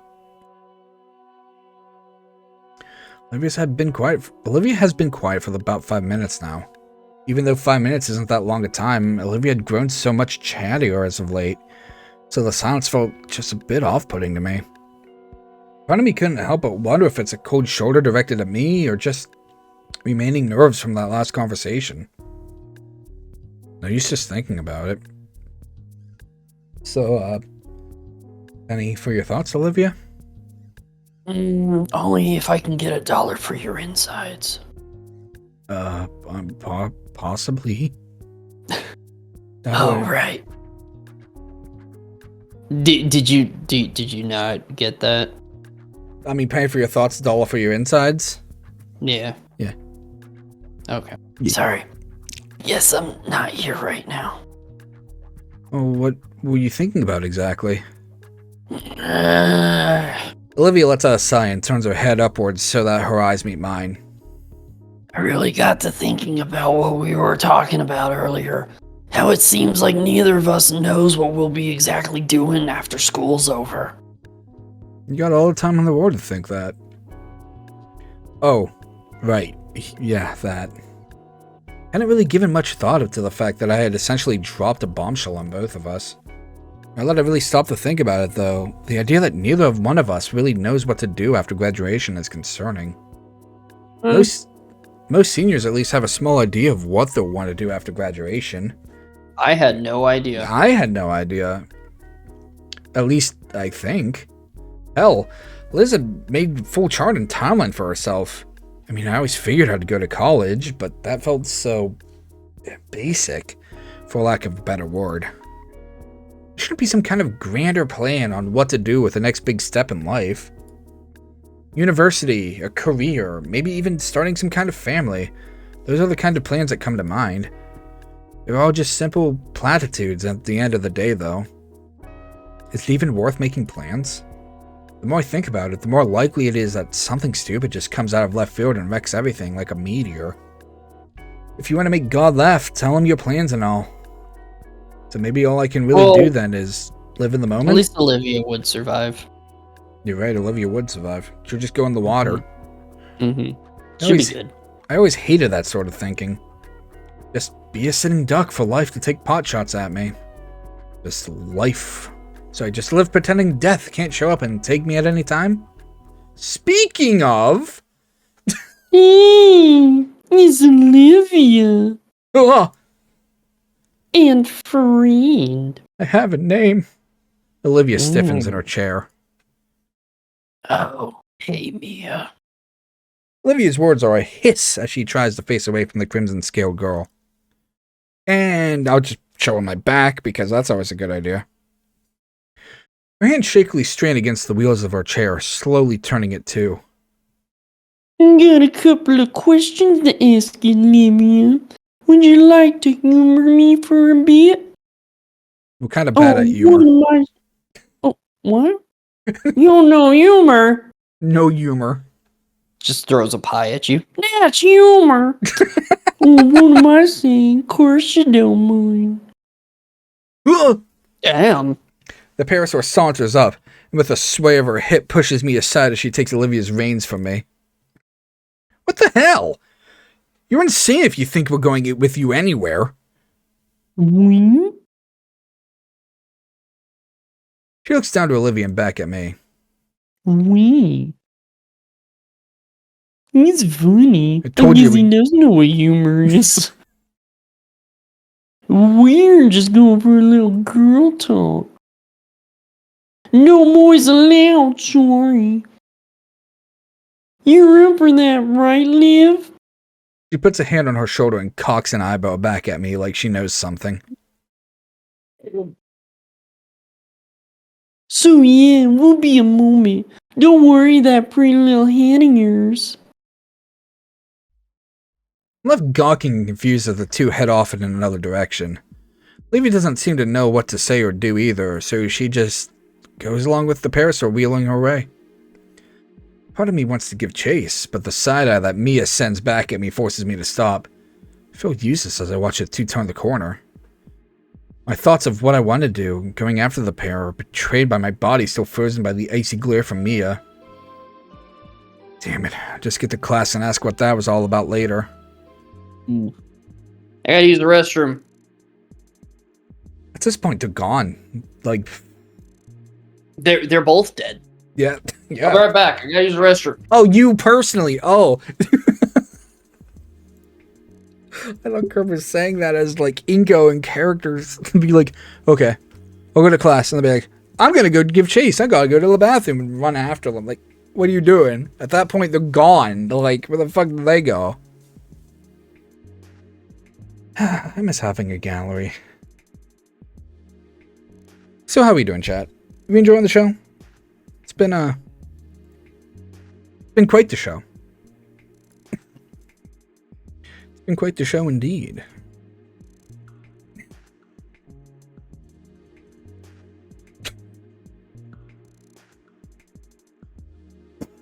Oh, I'm done.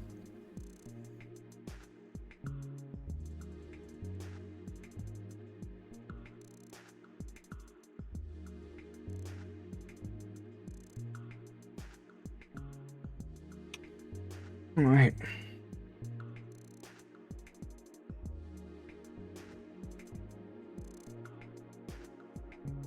I guess I could. Well, no, I'm not going to continue without Curb. I was like, I guess I can continue. And that's like, no, why would I do that? Why'd I close Steam? I need that open. Oh, God. Well, in the meantime, let's have a little fun, huh? So I got these. We started selling these at work. They're Nashville hot. Snyder pretzels, right? Now, I always go for the buffalo wing, because I'm a buffalo wing kind of person. I like the spice. So, and you're like, hey, here's something that's Nashville hot. I'm like, oh, hell yeah. So let's give this a shot, shall we? Little sniff test. Oh my god, I can smell it from up here. Very pickly. I know there's gonna be like a pickle smell to them. Ooh, yeah, that's...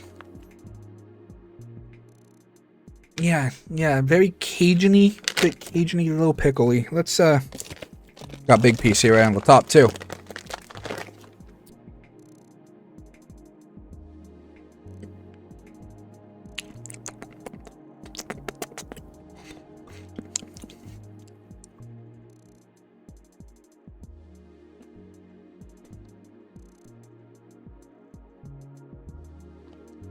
Yeah, it's pretty good. Again, just more of the same. Oh, yeah. Oh, that's a little heat to it. Oh. But yeah, a lot of that Cajun-y. Very Cajun-y. Ooh, wow. Okay, yeah. Now the heat's kicking in. The heat takes a second, but that's kicking in. Nothing unbearable, but like, yeah, it's definitely a little hotter than buffalo.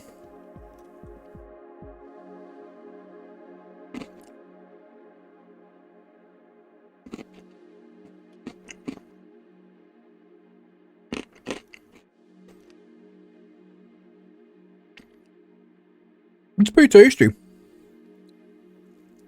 Pretty good, actually. This bag was like nearly $3. Keep that in mind. Okay. We're moving this whole bag right here. 8-ounce bag, right? That's 226 grams. This bag costs $3. 5-ounce bag, 141 grams, $2.80. It's like whatever. Yeah, that's definitely a good kick to it. It's not like an overbearing heat too. That's like really nice to it. It's not like overbearing or anything. But it's definitely there. Wow, yeah, you're gonna feel that.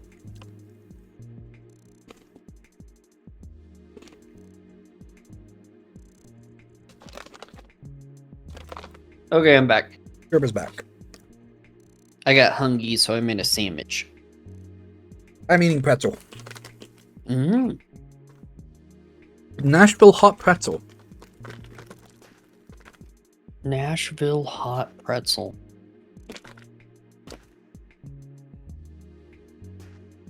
Um.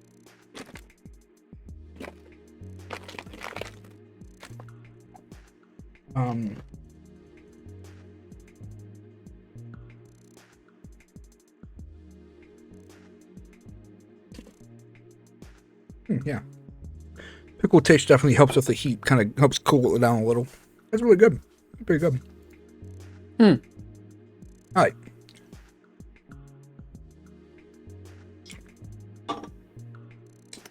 Okay. By the time I get to Prockling's history class, I'm half expecting to find Olivia already waiting for me. Some kind of remark primed and ready to be spoken to me. But instead, she isn't here. I reluctantly take my seat, tapping my foot impatiently. Even when the bell comes and goes, there's still no sign of her. Shit. Shouldn't have let Olivia go with her alone. What the hell was I thinking? I really don't want to cut class, but I can't afford anything bad happening to her. Nope, I can't sit and do nothing. I shoot my hand up in the air, causing Miss Prockling to pause mid-lecture. Yes, Mr. Nito? Miss Prockling, can I be excused? Why? Class barely started a few minutes ago. Because I...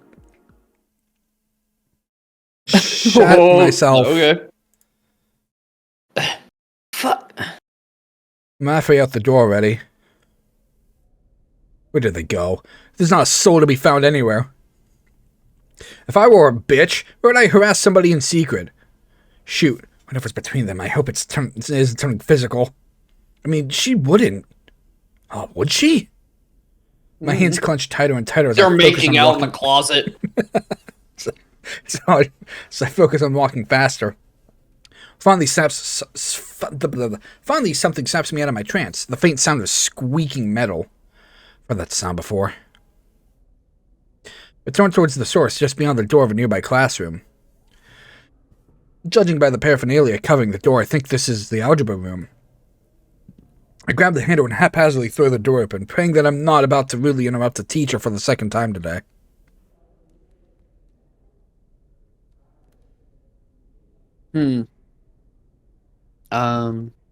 Looks like shit. How am I? I'm assuming it's the. Should be happy it's floor. done. Yeah. Oh, maybe not. Okay. Two heads turn to me in a mix of anger and surprise. And they're the heads of the girls I was looking for. It's like a sudden three-way standoff. I was definitely not intended to be the factor in whatever this is. I should have thought about that before barging in. I think after Jesus, she's okay.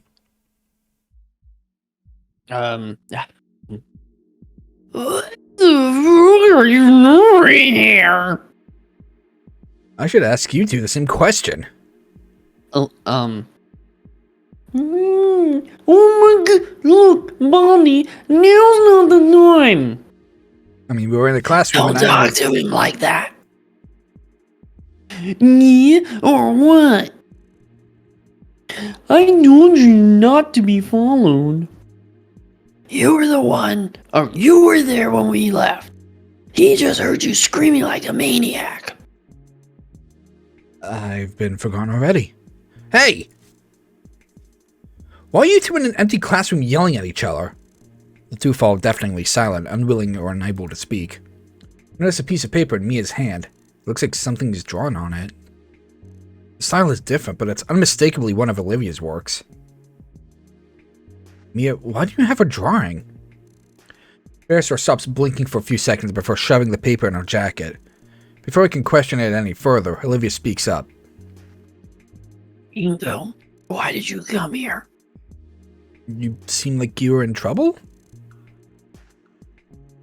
How touching. Well, we're all in trouble now. We? Yeah. Yeah, dumbass. I don't have time for this. Hot Wheels, fill me in.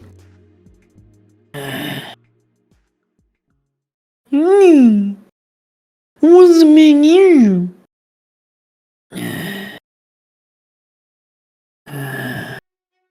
Olivia claws at her armrests again. She looks ready to cry. Hey, where'd all your vicious bravado go? Are you afraid to deal him? Afraid of what he'll think? Shut up! Precious, fine, I'll see.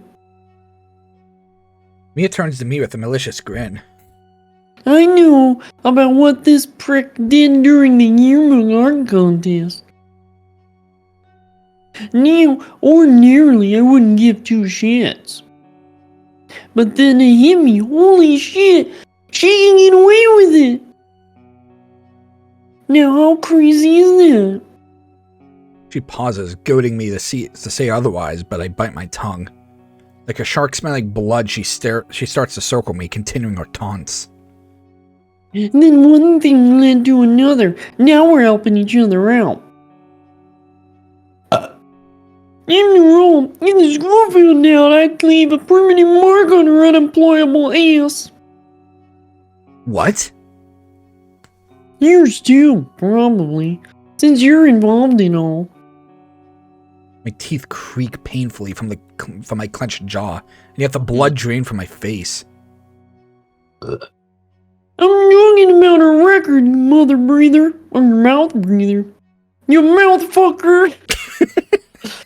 Where's your big break, right? Even the whole rigmarole, then isn't simple. So Olivia draws up some BS group projects for me and some friends of mine, turns them in, and I make sure the whole incident goes away. I managed to earn back some of the feeling in my consciousness. It's long enough to defy. But that's blackmail and cheating. That's wrong. Oh my god, that's fucking precious. Mia blinks a few times before turning to look at Olivia, then back to me, then back to Olivia. What, are you disappointed at her now? I bet you made her pinky swear she would never do anything like that again. She leans closer to me, faux whispering. Well, sorry to bring the news, Inco, but your friend here is a liar. Don't listen, I wouldn't be. She was threatening me. Pfft, threatening? Honey, if we were swapped, you'd see my ass hang.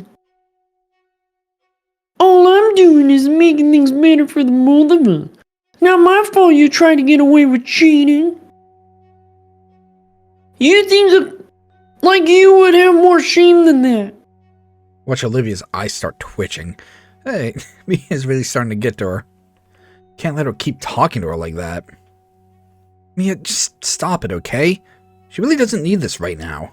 Can't you both just walk away and pretend this never happened? Sure, Nico, you're good. Yeah. You hear that, Olivia? Wait, but I didn't mean... Olivia's staring at me with a look of betrayal that threatens to tear my heart in two. God damn it, why can't I stop talking for once? Mia waves me off, turning to face her target once more. I bet you'd love to walk away from this, but things just don't work out that way, do they? Oh, that's why you didn't want Inco knowing you're still a dirty cheater. Shut up. Oh, relax. Not a big deal.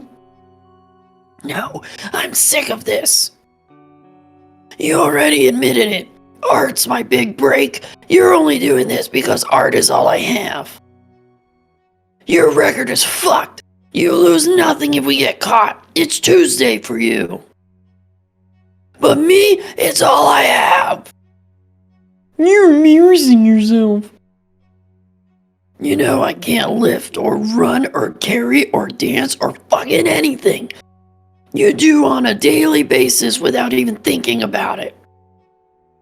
I can't ever do anything else because of these fucking legs in this fucking chair. Why can't any of you just leave me alone? I just want to draw, for God's sakes! Mia rolls her eyes and takes a step closer to Olivia. This is a nice outburst and all, sweetie, but I really thought you were smarter than this. Olivia wipes away at her eyes with her sleeve. What? Mia takes another step forward. Handbag. Would I really go through all the trouble of making you do this junk for middling grades? If your work were crap, you wouldn't have a record to hold over you. Everyone knows you're the best artist in this place. You're just about it. Olivia's mouth hangs open, but no words come out. You're the kind of idiot to let this sort of compliment get to you. So let me be the first to say, congratulations, Olivia. You have a fan. Anyways, Inco. Oh, crap. Distractions aside, you're in on it now, too. You don't want Olivia to starve now, would you? Her words, not mine. Huh? See a damn word about any of this, and she's doomed. Do you understand me? Trying to muster up words of defiance, but just past Mia's stare of death, I spot Olivia's horrid expression. Hello, Wani. I'm waiting for your answer, Skinny. Thank you, McFly. I honestly don't know what to say or do in this situation. No. Excuse me? Let me think this over with Olivia. Think it over? You dance or something? This is simply yes or no question. You can't seriously fucking... Mia pinches the bridge of her snoot and lets out a tired sigh. Fine. The two of you talk it over and reach some kind of resolution. But then don't change the fact of what I said earlier, Inco. Don't say I don't do nothing nice. But think carefully, amigo. You both got a hell of a lot more to lose than I do. Mia only gives me and Olivia one final glance before unceremoniously leaving the room. It takes me a bit to recover my thoughts. I never thought Mia would go this far. And Olivia right now, she must be... Stand up from the floor, slowly approaching the alligator. She looks like a mess. Why did you have to come in here? I'm sorry, I was just so worried about what Mia could have been doing to you, and I wanted to make sure you were alright. Olivia grips her armrests. I was alright. I had it handled with Mia. But to basically be her slave? Doing all of her work? Not all of it, just whatever she needs to pass. I'll take the seat next to her, there. She threatened that she'd go to Scalar and spill everything. And if Scalar knew that I swapped the art, she'd know that it was with you. I couldn't let her do that to us. So I got desperate. I told her I'd do anything she wanted. And that's how I got mixed up with her. I let out a deep and heavy sigh. Olivia, I can understand why, but how Mia was threatening you before I came in. Even when you're doing her work to save her skin, she's still treating your art, and more importantly you, like garbage. My words rip through the Gator girl's fragile heart, her face contorting in a fierce snarl even as her eyes grow wet. You're miserable. You know that. Olivia looks away from me, her face scrunching up as tears well in her eyes. I don't know what to do.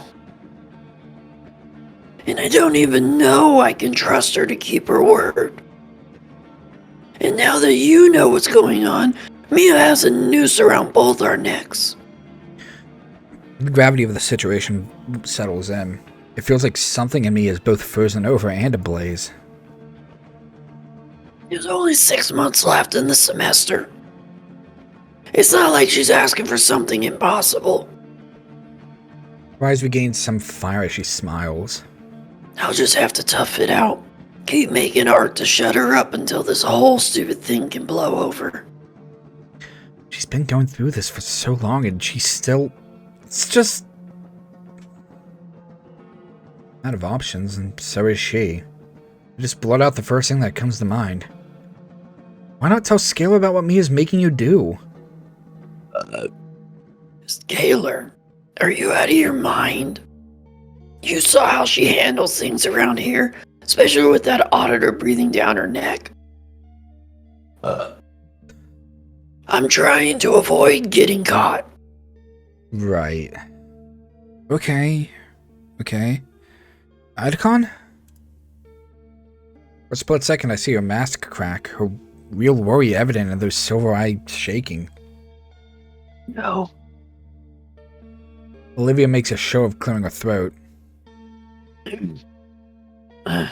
Idacon doesn't need to hear this either. You know he'd be able to... I can do this on my own. Balled up fists quick wildly after they slam into her armrests, and the Gator girl does her best to hide her wince. I really don't think we can fix this if we're not working together. There's nothing to fix. I told you, I have it under control. Just, please, Inco, I need you to trust me on this. Don't ruin this for me. I do trust you, Her voice is softening, and as if it's been fully drained now. You can handle it, I told you. Her fists unfurl and continue shaking. I take one of her hands, ignoring her... No, you can't handhold yet. Ignoring her indignant sputters as I delicately cradle it in my palm. Her protests die down into a pained whine when my thumb ever so slightly presses down on her joint. All this time, you've been doing your best, Olivia. My soft words draw an even softer breath from her. It's had me drawing for our group almost daily. It must hurt a lot after so long. Maybe it does. But it's nothing I can't work through. Why can't you trust me to help then? It's not that I don't trust you, Inco. It's that I did trust everyone else. So please, stop asking about fixing. Or fixing things, I mean. Is that what this is about? Olivia's burning out at this point. She's already hurt badly, and I can feel her hands still shaking. Beyond the point that either of us alone can handle. I let go of Olivia's hand, watching as she takes back her hand and settles it against her chest. I hook a nearby chair leg with my foot and drag the seat closer. Close enough that I can sit down right next to the baryonyx. Jeez, fuck. Go. I find that being next to her like this makes it easier for what I'm about to say. Breathe in, breathe out. Fight the urge. Meeting her eyes once again, I speak my honest thoughts. Mr. Idacon can help, Olivia. Her teeth grind together, as though contemplating mauling my face off. Please, just hear me out. I want to trust you, Inco, but I'm just scared that Idacon will hate me forever for this. He's the only one that's ever made me feel like my art is worth something. I can't lose him. Look, we can get you out of this. Of course Idacon will understand, even go to bat for you. And if you're the one to speak up, it means you're the one getting back at Mia. She won't have power over you. I can't just give it up like this. How can I trust you with my entire future? You have nothing to lose. I have everything. Can you trust Idacon? Will he really just let that happen? Mia has no reason to not throw you under the bus. Does he? Of course not. Mr. Idacon is. He's the only teacher that's never given up on me. Well, I'm here with you too. You're not alone, Olivia, but you need to accept our help. Please. Olivia looks me in the eyes for a few seconds before sharply snapping her face downward. Her body then begins to quiver, almost as if she trembles with a mixture of cold and fear. Olivia. Get up from my chair and reach out to grasp her shoulder and try and comfort her somewhat. It's okay. I'm here for you. Olivia's shaking lessens, giving me hope that my words are starting to reach her, but not 2 seconds after those thoughts cross through my head. Olivia's shaking resumes once again. The shaking's followed by sniffling, at which point I notice tears rolling down Olivia's snout and falling right onto her lap. Before I can finish my words, Olivia lunges forward and wraps her arms around my abdomen, bringing me forward and burying her face in my stomach. At which point, she begins to let out what I can only describe as a pain-filled wail. First, I'm left utterly frozen in place, hands raised and eyes wide. Nothing in my life has ever prepared me for a situation such as this. No, Inco. You know what to do. Place my other hand on Olivia's other shoulder and slowly take a single knee, bringing me to eye level with her. Second time we hug that gator, even though it's sad hug. Sad hug. Then without saying a word, I tighten my embrace, allowing our arms to wrap around my neck as I wrap my arms around hers. My waist is pulled closer too, by her boa-like tail that's become an impromptu belt harnessing me to the gator girl. There's a distinct thumping on my chest, rhythmic and relaxing. The realization that it's her heart sets my face ablaze, but also brings a smile to my lips. I close my eyes and let myself become lost in the warmth of Olivia's embrace. When we break apart, I check on our time limit. Aaron says there's still 20 minutes before school's out. Hopefully Idacon is a free period right now. You ready? Olivia gives a small nod. I get up and start towards the door. The door held open with the back of my shoe, and I look back to her. As Olivia rolls over, she grunts with each push. I'm an idiot. When she reaches me, Olivia gives me a very meaningful look, though I don't really get its intent till her tail wraps itself around my wrist. Oh, right.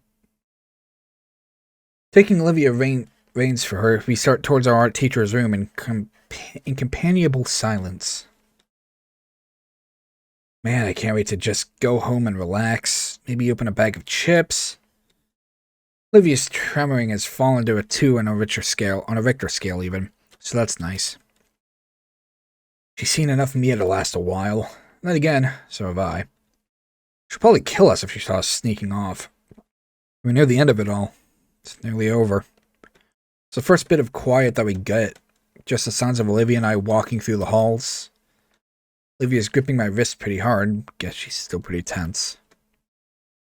Say, maybe there's a massage place around here.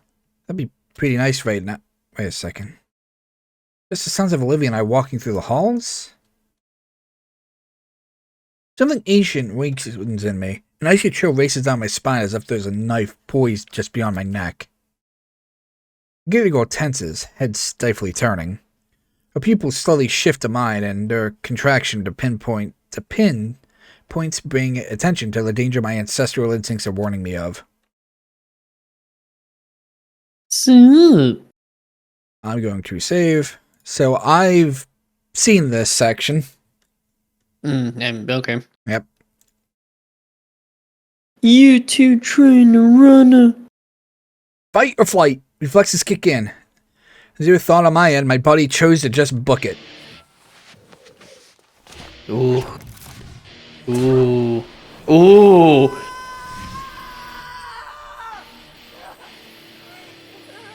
She just got fucking glittered.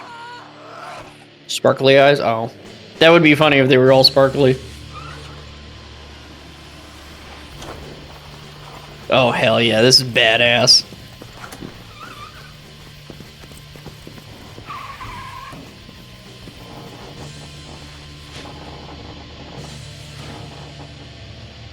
I don't think you're opening it. Yeah, I saw that on Twitter the other day, and I was like, yep, Oh, okay, we'll get to that. Yeah, that was badass. I love the jumping animation for this game. For a moment, I wonder if the deafening noise of the metal doors being hit is from Mia punching it in rage or accidentally slamming into it chasing after us. When you eviscerate you and every last thing you love! Fuck! The elevator finally begins its ascent downwards. Hmm. I exhale deeply. Olivia gasps for breath. My arm stings from Olivia's razored grip. Good thing I have a jacket. Her claws have shredded the sleeve. I think it may have even drawn blood. Shake my arm a bit, and Olivia retracts her hands apologetically. Sorry. Oh, God. Are you okay? No, I'm not. What happens when we reach the bottom? Mia will be waiting for us. Olivia removes the key from its slot. It won't open. Just don't make any noise. The elevator reaches the bottom. Just as Olivia said, without the key, the outmoded chamber simply powers down. Silence. There's a small gap under the door letting light in. There's nobody there. We sit in the dark, empty cabin for what feels like minutes. Press close to Olivia while we wait it out. I can feel her tail wrap around my ankle, which thankfully won't rip my clothing apart. The phrase 7 minutes in heaven surfaces in my mind and is buried immediately. It's a bit warm in here. Heavy, rapid footsteps zone in on us, accompanied by the sound of ripping paper. Mia's destroying everything on the walls. Fuckers better still be in there. If you can't run away, so help me, Raptor Jesus. He's right in front of the door. I hear her heavy breathing and soft thuds as she attempts to put an ear to the door a few times. I try to stay as silent as possible, but I'm afraid that the homicidal parasaur can hear my heart hammering in my chest and pants crapping more. Mia, with no intention to vent her frustrations verbally, resorts to the next best thing. Physical therapy. We're surrounded by the sounds of ripping paper, dented lockers, and drywall fracturing. On occasion, something hits the elevator door again. Olivia and I don't dare to move. I hear other voices. Mia's drawn attention to herself.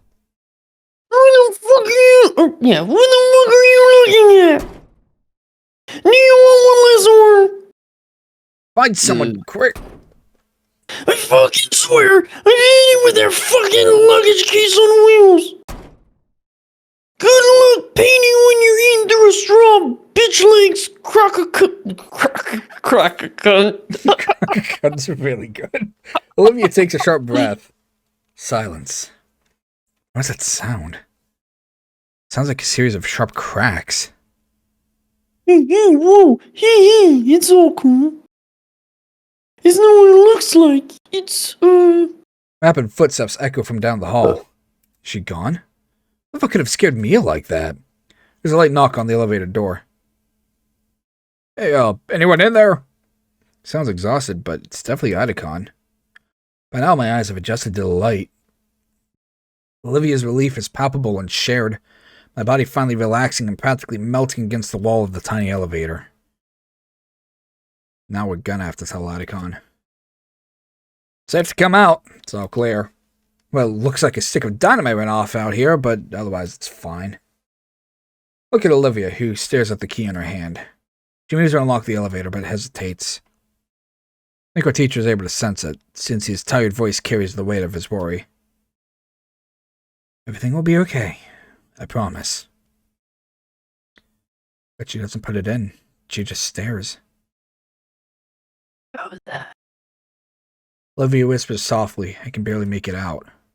God, please. Putting that key in and opening up means telling Adicon everything.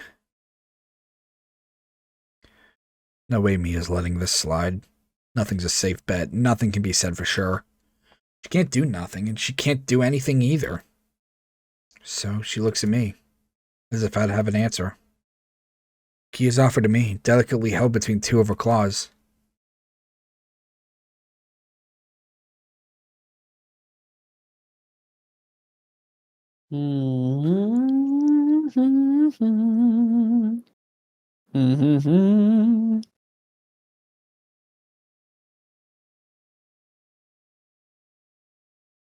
Hmm. All We right, have taken the key. let's get this over with. We've gone this far. Time to end it. I've had about enough of all this stress. By the looks of it, so has Olivia. She's been dealing with this much longer than me, so it's time for me to carry my own weight here. The least I can do to take that final step for her. Even if she doesn't trust Adicon, she trusts me. She doesn't trust Adicon? That doesn't sound right. But it can't be anything else. It's just that. Enough nonsense. I take the key and move to slide the key into the panel. With the key inserted and twisted, the dark room shudders briefly before the metal door finally starts to slide open. We're greeted by the sight of our teacher looking very haggard, his brow slick with sweat and holding some strange black rod. Olivia rolls back at the sight of the odd baton. Thanks for saving us, Mr. Adicon. Don't thank me just yet. I'm going to need an explanation for all this. So does Principal Scalar, for that matter. Steps aside and motions us out of the elevator with a wave of the broad stick. Come along now. Give the janitor some time to take care of this mess. Holy shit, looks like Mia tried to destroy everything within her reach in the hallway. Oh yeah, it definitely does. On the ceiling, a pipe is leaking water intended for fountains and toilets. A group of dinos in overalls round the corner looking absolutely pissed. Her teacher waves at them and begins escorting us to his room. All the adrenaline is faded now, and I can feel the acute pain in my arm. Olivia's hand reaches back behind her head to the arm and she grabbed. Her fingers delicately loop around the spot. She looks back, her mouth shut tight, but her sympathetic eyes telling me she's sorry. I nodded back with a comforting smile. Sure, it hurt, but I knew she didn't mean it. We looked forward again to the door of Adicon's classroom. Olivia sighed and resigned herself to explaining everything to our teacher.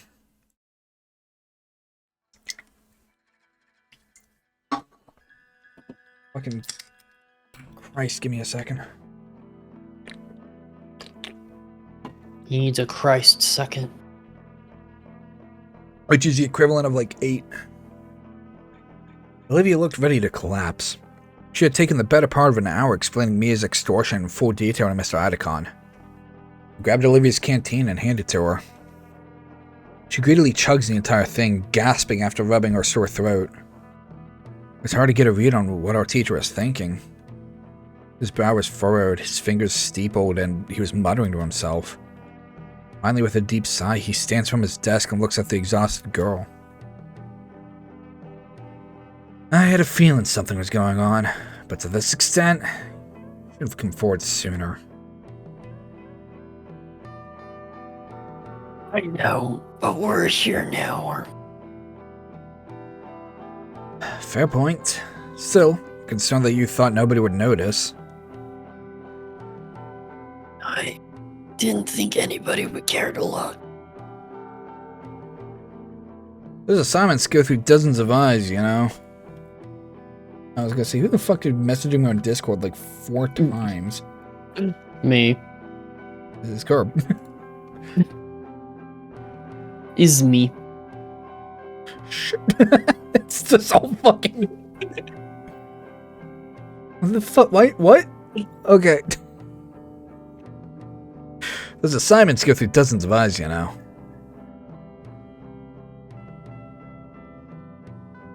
What do you mean? Your style, Olivia. I saw it from a mile away and I was just waiting for you to talk to me. You knew. Why didn't you say anything? I wanted it to come from you. Don't worry, I'm not going to lecture you. After Jesus knows you've had enough of that already. Glad you two are okay.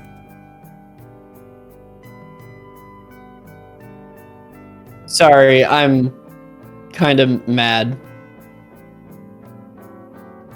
Kirby's definitely mad looking at fucking guts ratatouille Olivia.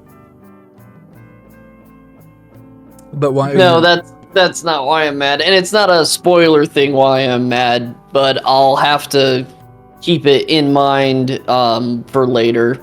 Okay. Yeah, I thought she was actually gonna kill us. Mr. Idacon shakes his head before he smiles softly at us. I have some faith in the faculty here. We do our best for you. With what we have on Mia now, we can justify watching her like a hawk from here on. Everybody else was just harassing her to thank you. Are you sure she's actually going to get in trouble for this? At this point, we'd look bad if we didn't punish Mia for this kind of behavior. It's a relief. Come on, you two can hunker here until school clears out. You sure? We're going to stay after... You're going to stay after like always anyways, right? Yeah. Oh, God! Nope. I'm dead. The loud noise makes me stumble to the We floor. have died.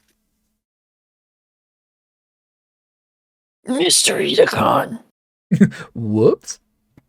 Idacon looks at the device in his hand. Is that a taser? There's a piece of tape on it with something written on it. Stress protocol. I don't understand. Estrus. Ant Flo. Oh, yeah, okay, yeah, now I understand. Okay. Anyway, I'm going to run and get some things done. They're going to want my account on paper pretty soon. May as well knock it out of the way. With no care at all, Mr. Idacon chucks the electric weapon onto his desk before turning to his doorway. Don't burn the place down, alright? Lo and I go sit near the back of her classroom. Looking at the window, I finally let out a huge sigh I'd been holding in. Olivia rolls over to join me, and surprisingly, she's smiling. You're right, Inco.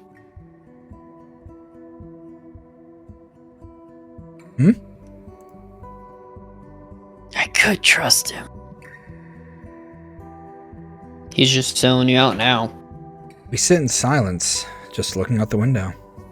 When school's let out, we watch the crowd of students going home.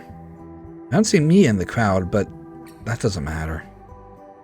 I think despite it all, Olivia's life is going to be just a bit easier after today. While students trickle out of the school, Olivia took the chance to unwind.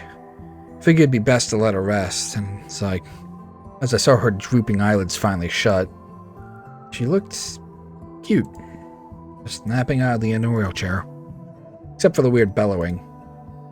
Like a snoring? Except I couldn't feel it vibrating through the floor. With the clouds hiding the sun and the classroom's lights turned off, I could do with some shut-eye too. I can't bring my eyes closed. Instead, I look out the window.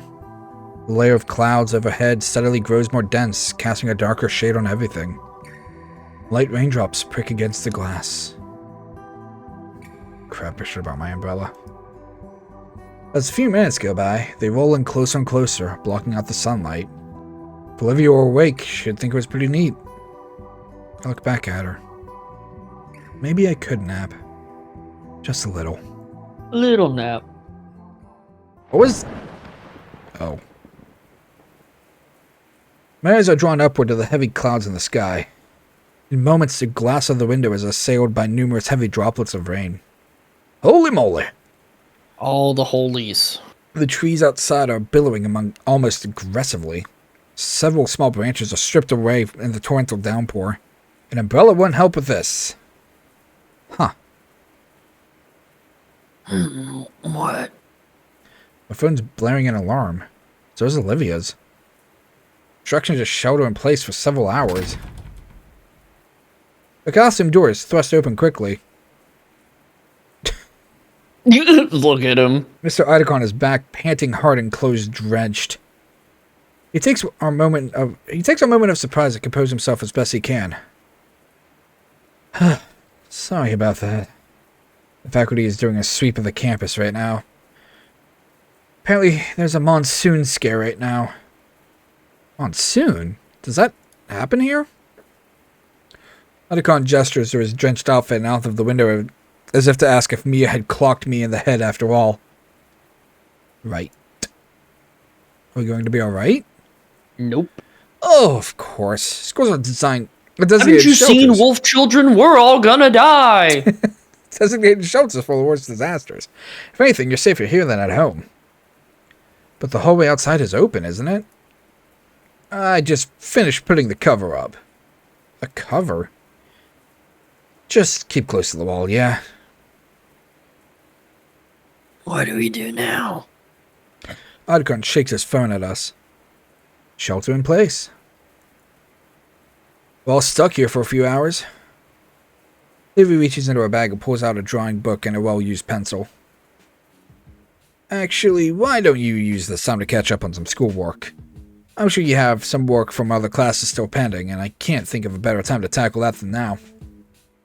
Day's been rough. Can't I do this or finish my nap instead? That's fine too, but aren't you falling behind grade-wise in some of your other classes? Maybe.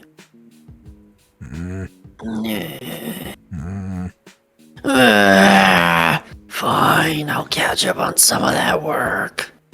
Idacon gives a single nod and smiles. Olivia puts away her drawing materials and instead pulls out her bulky mathematics book, which she When sets... did we have math? We don't. Oh, we don't have math. Yeah. She have math. Which she sets on the table with more force than necessary, followed by her notebook. With some hesitation on her part, Olivia sets herself to work. Meanwhile, I bring myself closer to her in case she wants some help with the work.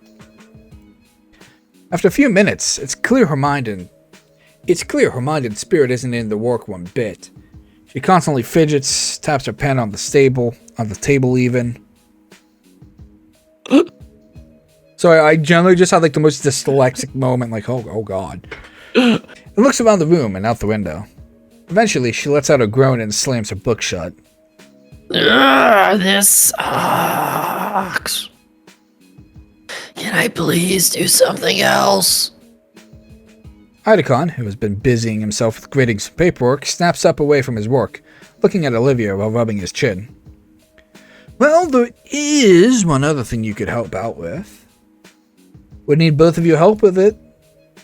Could even consider it a new extra assignment. What do you say? I don't know. Today's been pretty rough on Olivia.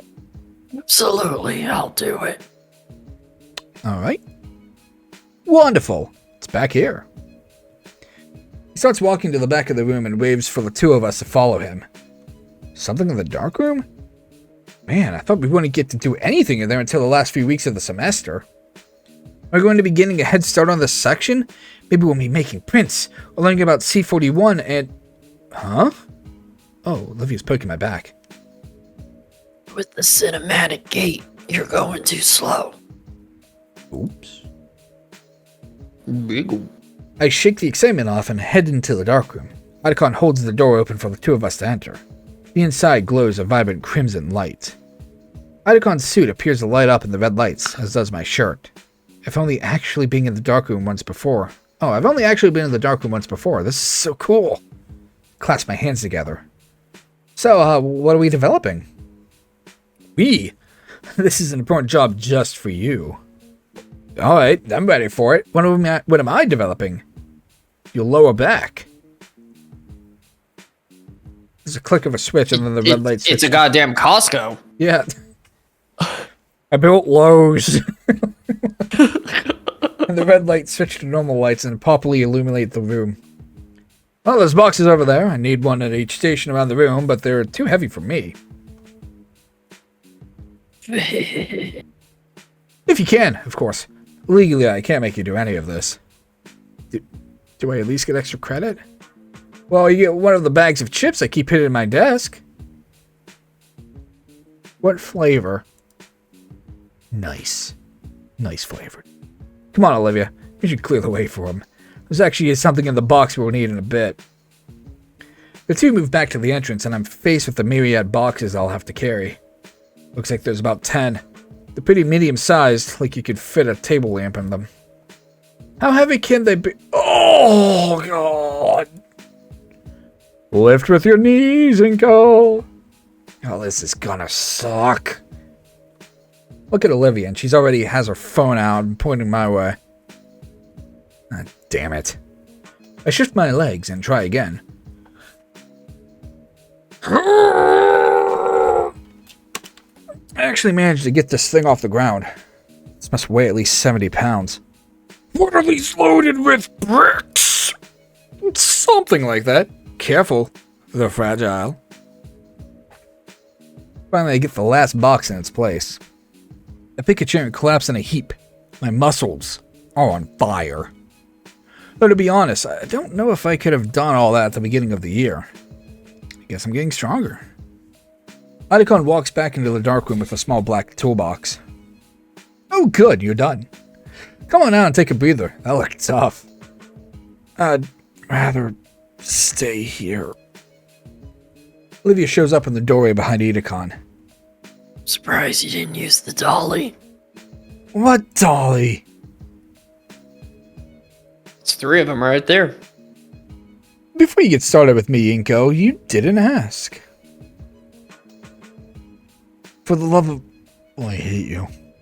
That's the spirit. Olivia stifles her laughter into a snickering snort fest.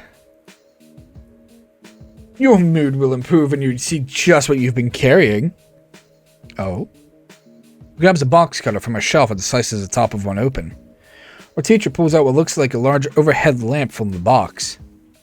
Oh, sweet. So that means that you'll be making your own prints for midterms. That sounds awesome. Oh man, I can't wait to... But before any of that, these need to be assembled. The rest of the parts are taken from the first box and set down meticulously. Olivia has gone curious, and she's rolled up to the station and handling one of the funnier looking pieces.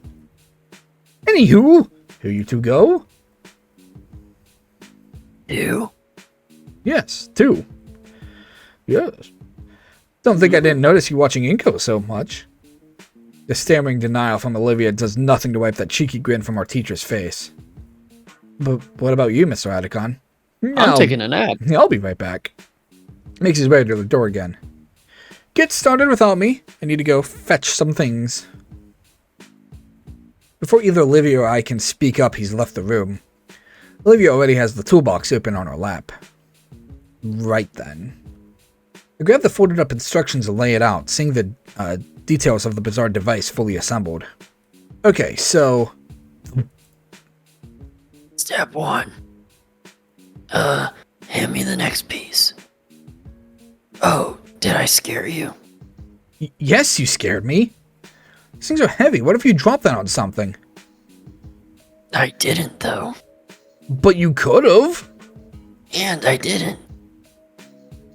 Olivia's tail reaches for some brackets, but I grab the limb before she can take them. Hold on. We gotta do things right, or the larger might not work right. She retracts her tail from the table. You're no fun. It's just an oversized lamp. That is a gross oversimplification. You're a gross oversimplification. Idacon's gonna make you use the one you break. Just means I can sketch more, right? Well, it'd mean you can participate and learn about photography. Photography's your thing, so it doesn't really apply to me that much, does it? Well, maybe that's the case for you, but photography's my thing. It's the whole reason I took this class, after all. Oh, sorry. It's nothing. Olivia politely rests her hands on her lap. Her eyes linger on the box of parts. Well... Hmm? How does it work then? The print enlarger? She shakes her head. Photography. Like, why the giant lamp thing? It's all digital today, right? Huh? I think that's the first time someone's actually asked me about it. Sure, I've had lots of mid-shower rehearsals explaining my hobbies and their cultural significance to others, but none of that's coming to me right now. It's all about shot composition, and this machine is part of the production for it. Getting the right things in the right places at the right time to invoke the certain feeling. Composition is a thing in painting too, you know. Nope, I don't know shit. I'm ill-prepared for Olivia's comeback. Yeah, but it's a lot easier to pick the composition you want. You don't have to worry about any factors other than yourself. With photography, you have to build the set to get a good photo. That's the fun of it. But why would you want to limit yourself like that? Why not just draw whatever you're taking a picture of instead? You can express all kinds of things you could never express with a photo. Olivia taps her claw on the imager, the metallic ping echoing in the small room. What sets all this junk apart from just lines on a page? The technique? And vision? She smirks at my petulant comment. Fine, I'll show her. I'll prove to you that this takes skill. I hold the lighting portion up, making sure it's at the right angle, and fasten the last portion of the enlarger in. I plug the machine in and flip the switch, happy that it works right and lights up the entire base. Olivia looks at me with confusion as I move to the entrance of the room and flick the light switch, bathing the room in a bright red again. Going back to our workspace, I pull the developed negatives from my backpack and slot the slide into the carrier. And... ta-da! The negative carrier in place in the machine, a blurry gray blob is projected onto the base. What? Give me a minute. I hold the manual under the light to the side of the blob, checking white knob as which, and slowly turn them. As the lines and billows shift even, the Rorschach test transforms, gaining more definition until finally it becomes the spitting image of the school's front entrance. I can even do this. I take over the negative and place another atop it before slotting the carrier back in, which also increasing the strength of the light. The image displayed is now the entrance with a half-dozen semi-transparent students in front of it. What did you do? I have no idea. I overlapped another shot. I don't know. The backgrounds are the same and doubled up, so I had to intensify the light, otherwise the entrance would be too dim. So, that would take me a few minutes to do, tops. It'd look a lot better, too. She smirks, but I think she's feigning her apathy this time. Her tail gives her away. Look, it's a lot more technical, I guess, but I don't really know how to do this kind of stuff in Mr. Idacon's lectures about negatives. What else can you do with this thing? I don't know, but... what's that smell? Oh, shit! I pull out the negative carrier and wince at how hot it is. Crap, shit! Olivia's quick to rip the plug from the socket. With my sleeve, I open up the carrier and see I've managed to melt the two negatives together. Oh man, I was gonna use that. All that work, and I go and mess it up trying to prove something. Olivia's never going to let me live this down. The green Gator girl lays a sympathetic hand on my shoulder to my surprise. Shit happens. I've ruined a lot of paintings in the past too, you know. She takes the reels from the warm metal plate and holds them up to the red light, trying to see through them. And you've got more shots on this thing. But I like those shots. Then go retake them. It's not that easy. Like, it has to be the exact same time and weather and And we're all dead. lighting. The above darkness coincides with a vague ambient sound of ventilation shuddering to a halt. The blackness is all-encompassing. I can't even see Olivia, who I know is right next to me. Inco? Voice helps me confirm that we're still alive in some fashion. Damn it. There's a shakiness in her tone, which sends a tense rattle down my spine. Our breathing is the only noise, as if we'd been encapsulated in a void of nothingness. Yeah, welcome to a dark room. I'm still here. I know that. I put my hand down to brace her shout. Put my hand down to brace her shout. Bring the still warm metal of the enlarger base. I think, like, since it's super dark, he's trying to keep her calm. So if he was able to put his hand on her shoulder, it could stop her from freaking out more than if not. Right. Okay. But,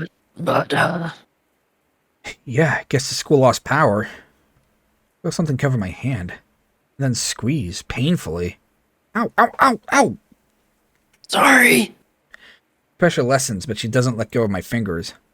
Nah, it's fine. There's a subtle shake in the scaly limb in my hand, but when I brush my thumb across it, the limb eases. Hey, stop that. Stop what? Just that. Stop that thing you're doing with your hand. I shrug. Then want to slap my face when I realize she can't see that. Alright. Standing here in the darkness of the dark room isn't getting us anywhere. We should go find. Olivia? Inco? Ah! My instincts kick in. I hop back to make space between us and the killer. I turn my back to them to become a defensive wall. I wrap my arms around Olivia's head to make sure she's 100% protected. Hey, it's me, Mr. Otacon. It took a bit to find a flashlight, but with how this room is... Look up to the shining white pterodactyl pointing the flashlight at its own face. Uh-oh. Get off me, you get. Look, I'm not paying you two to get frisky in the closet. In fact, I'm not paying you at all. That's what Trigham's class is for. You're not paid. We're We're not frisk. Mr. Idacon holds up a pale hand, his grin widening. Relax, I'm just joking around. He leans against the doorway to get a better look inside the dark room with his flashlight. Power's out for the whole block, and apparently our backup generator's decades old, and this is keeping the AC on. So much Shit, get I'd fined rather for have that. AC than lights. Come on, we can bring it out in the studio. I mean, fair enough. Just go to the window. There'll be, Olivia follows me out into the main classroom as we trail slowly in Mr. Idacon's wake. The slow sounds of his gait set a nice contrast to the rain lashing against the windows. Wow, it's really coming down outside. You'll flood. It floods here? Sometimes. The ground floor classrooms used to have carpet, I don't know. I have just, moved here. Why would I know that? Idacon starts pulling something out of his desk, but it's too dark to see what. Ugh, don't remind me. That junk just sucked away half a year's funding. You ever tried teaching people about watercolors without the friggin' watercolors? That's ridiculous. Yeah, I remember. I remember you were the most upset. Alright. He sets some tiny tea lights down on one of the desks and begins lighting them. The tiny wicks are set alight with the tiniest of embers, providing a bare minimum of illumination for us to see. Won't those trigger the fire alarms? No. Not if I trigger them first. Well, you should be fine. They're too small by themselves. What are those for? Been saving them for a rainy day. We're going to be stuck for a while, so why not make it a camp out? Why not make a comp out? Comping. Comping. It's always about composition with you two. I like the sound of that. Are we getting in It's trouble, a though? composition competition. Well, when we get in trouble, though, there'll be trespassing, right? You see all this? We're trying to get home in the storm. Inco, how can you trespass when we've been here this entire time? I'm also a teacher. I think it'll be fine.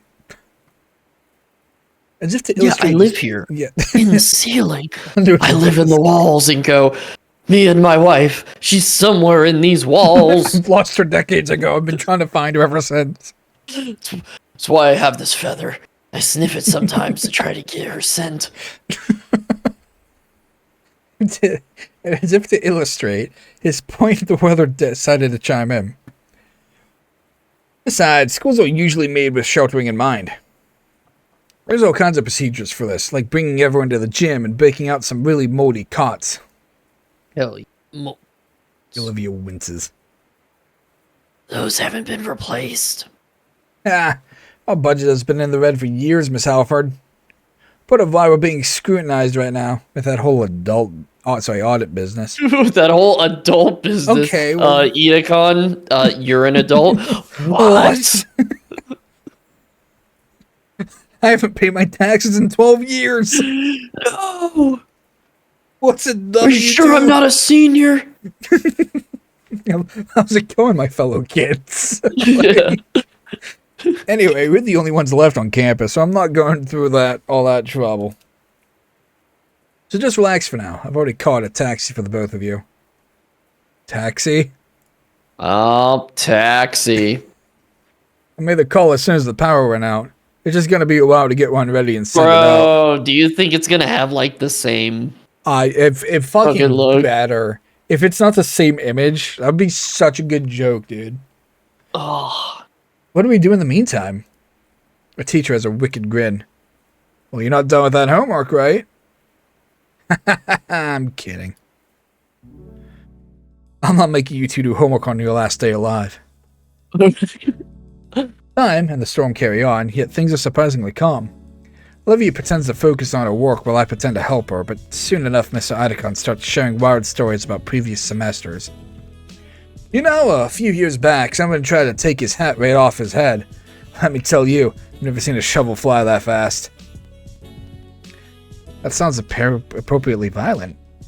Either way, Olivia slowly loosens a facade of productivity, and I join her not long after.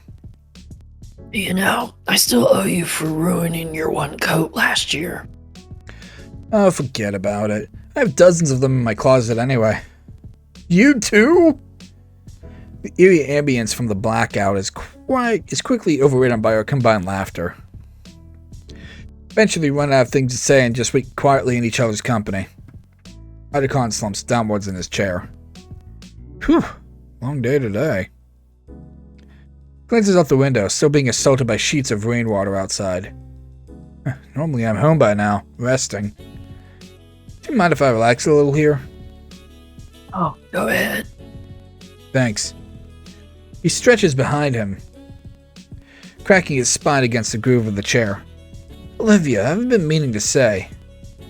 You're usually so quiet, reserved, isolated even. I've noticed you're being a bit more friendly recently. Huh? You think so too? Yeah, that. You've been in my classes all 4 years. Of course I would. Maybe I'm a bit old-fashioned, but it hurts me to see a student hurt themselves like that.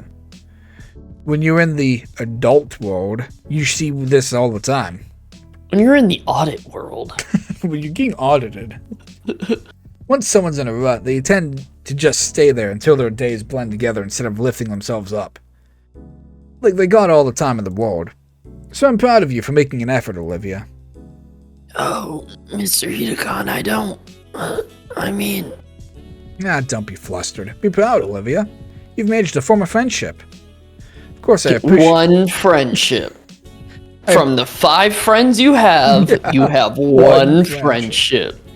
Of course, I appreciate you extended an olive branch too, Inco. Me? It's not my problem, Mr. Idacon. It's no problem. I mean, haven't you seen her? She's a gator, and I want to hug her. I got to hug her twice. He's like, oh! Twice, you said. Twice. One more time and you'll be a god.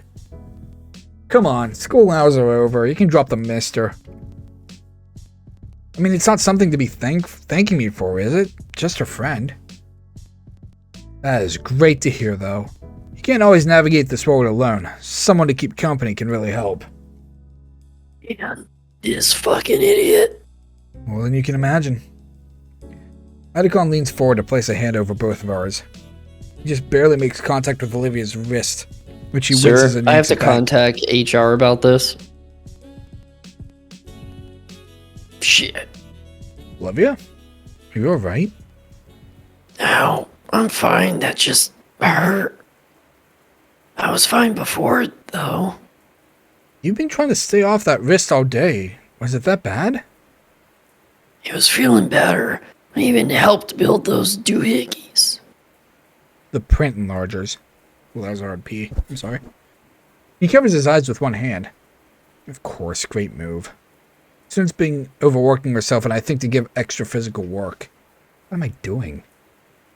It was all your fault. No! Hand just falls off. Now I can paint no more. Everything starts getting all crazy. Shit's spinning around, and he wakes up, and he's all alone. What, Idacon? Yeah. No, Inco. He wakes up, and we're right back to him being sick. I didn't want you to worry. I had no idea how bad it was. Leans forward again, gently holding Olivia's wrist, inspecting it and being careful not to cause any pain.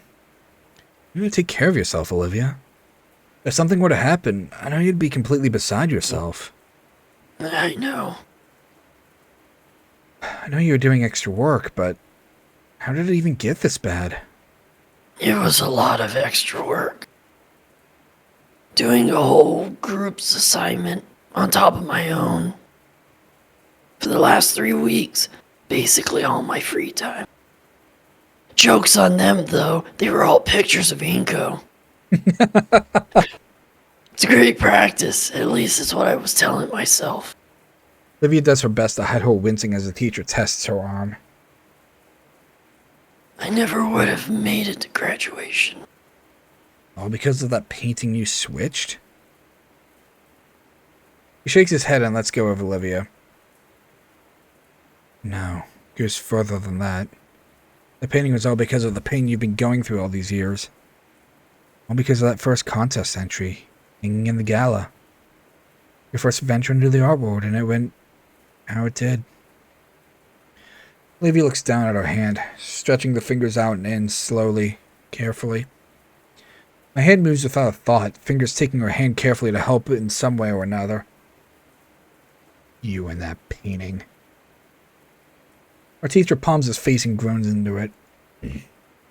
It's a genuinely good piece, Olivia. I told you that so many times. She locks up, but manages a small nod. What a horrible chain of events. I've had to witness it all these years.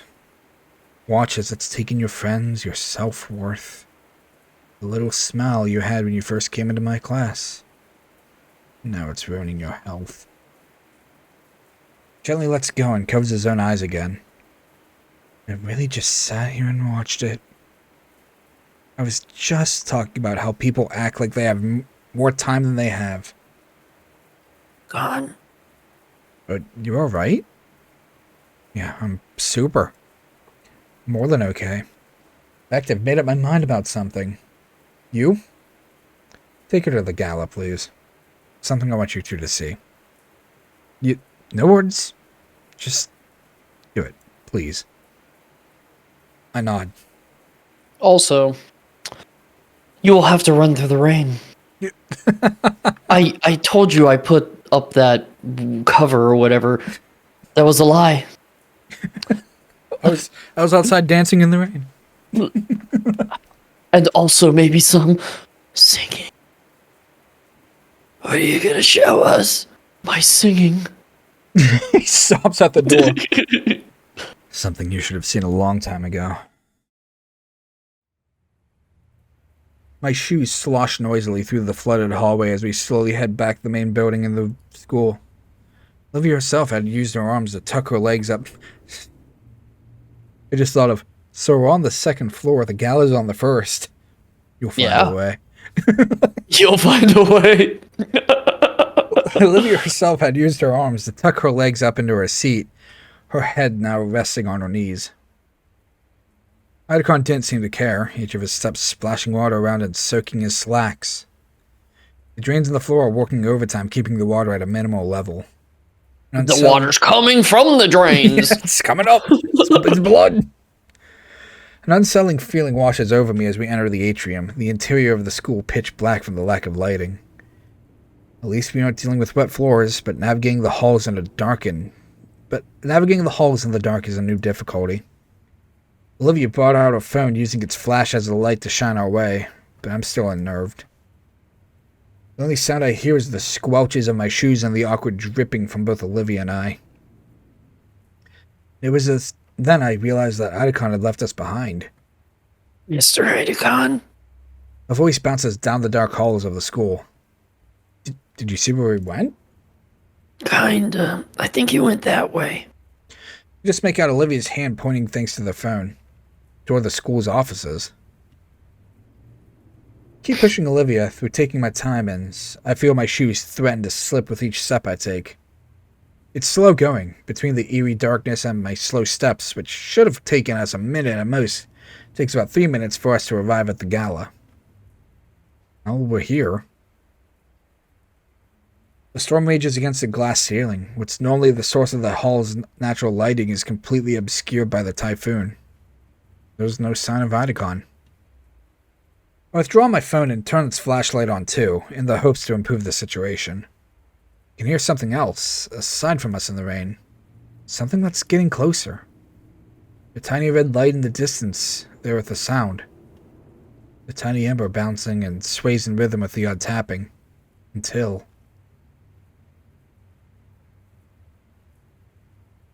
Oh, is this the image? This has to be the image, right? Yep. Yeah. I was gonna say, well, why else would we ever have an axe?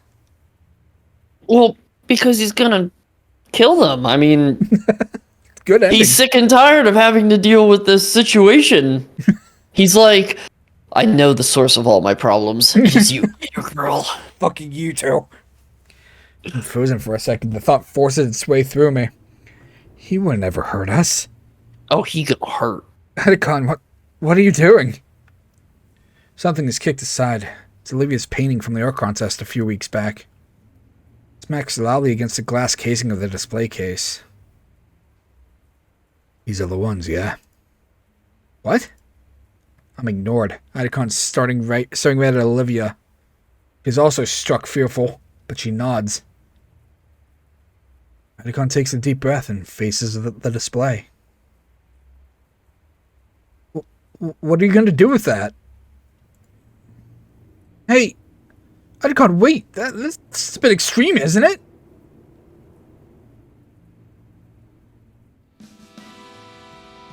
Ooh, that was cool.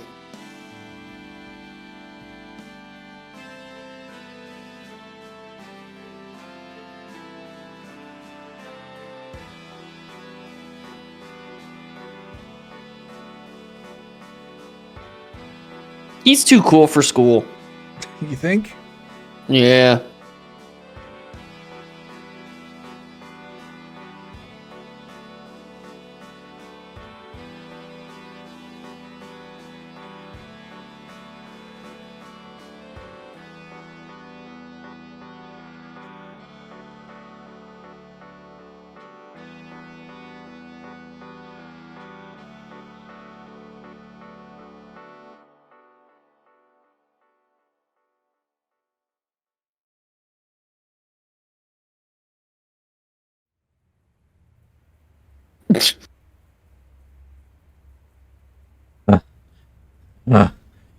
Okay. Olivia. It's gone. Both of them. This should have been done long ago. Yeah. Idacon, it's crazy. Yeah, I know.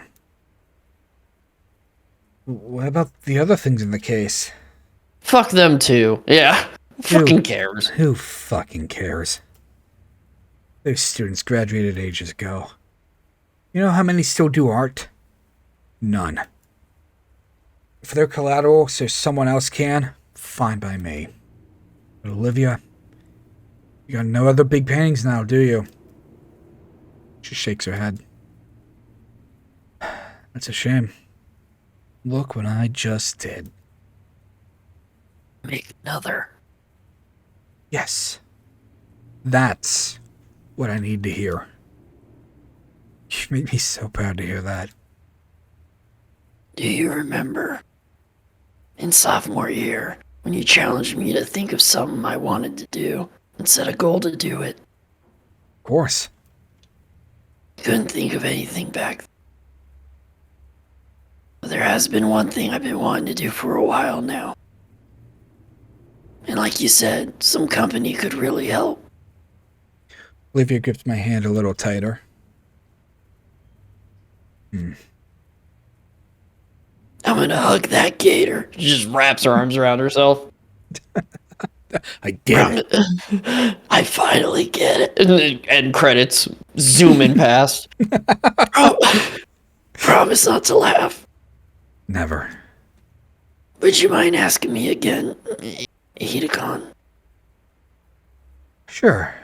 I believe it was... If you could leave... Well, I got the right inflection on this. If you will leave right now and go down anything and go do anything you wanted, what would you want to do? Anything at all? Yep. I want to. I want to go see a fountain. And paint it for you. Fucking brilliant. Inco's just like, fuck, I'm losing my gator girlfriend over here. We called it from the beginning. There's a fountain here? There's a park not too far from here, and you can barely see a fountain in the center of it from the window. Fucking A. Haven't you ever looked out the window? You are a waste of a window seat. You can't see it right now in the storm, but I want to go there. I must paint. I think I know of it. The one in Stig Equestrian Park. That's wonderful, Olivia. Icon stumbles a bit. I rush to give him a shoulder, some shards of glass crunching under my feet. Good thing the power's out. No cameras up or anything. Won't you get in trouble for this? I told you, no cameras up or anything. Yeah, I'm always in trouble for something. And ordinarily, I just take the hit. Especially for something like this. That Mia chick can take the fall. The hell with her. Olivia manages another small smile. I'm looking forward to that painting. You better get it to me. Well, And you better help.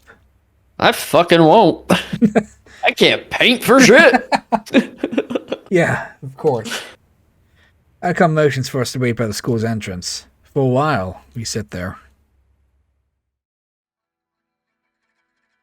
I swear to God, if they kiss, there better be a fucking animation for it. Who, Icon and Olivia? No, Inco and Olivia. Yeah. But I want one. do you have one, Hidakon? I mean... Do you have something you want to do? I want Bitch, to... I'm already doing it. I want to... Yes. It's like I'm already doing it. I'm already doing it. Standing in the rain. No. No, really. Really? Teaching high school is a great job that nobody ever regrets. Uh-huh. You should pose that question to Inco there. All this character development and he's barely said a word. Alright, Inco, what about you? I want to be a high school teacher. What do I want to do, huh? If I could pick anything, I guess...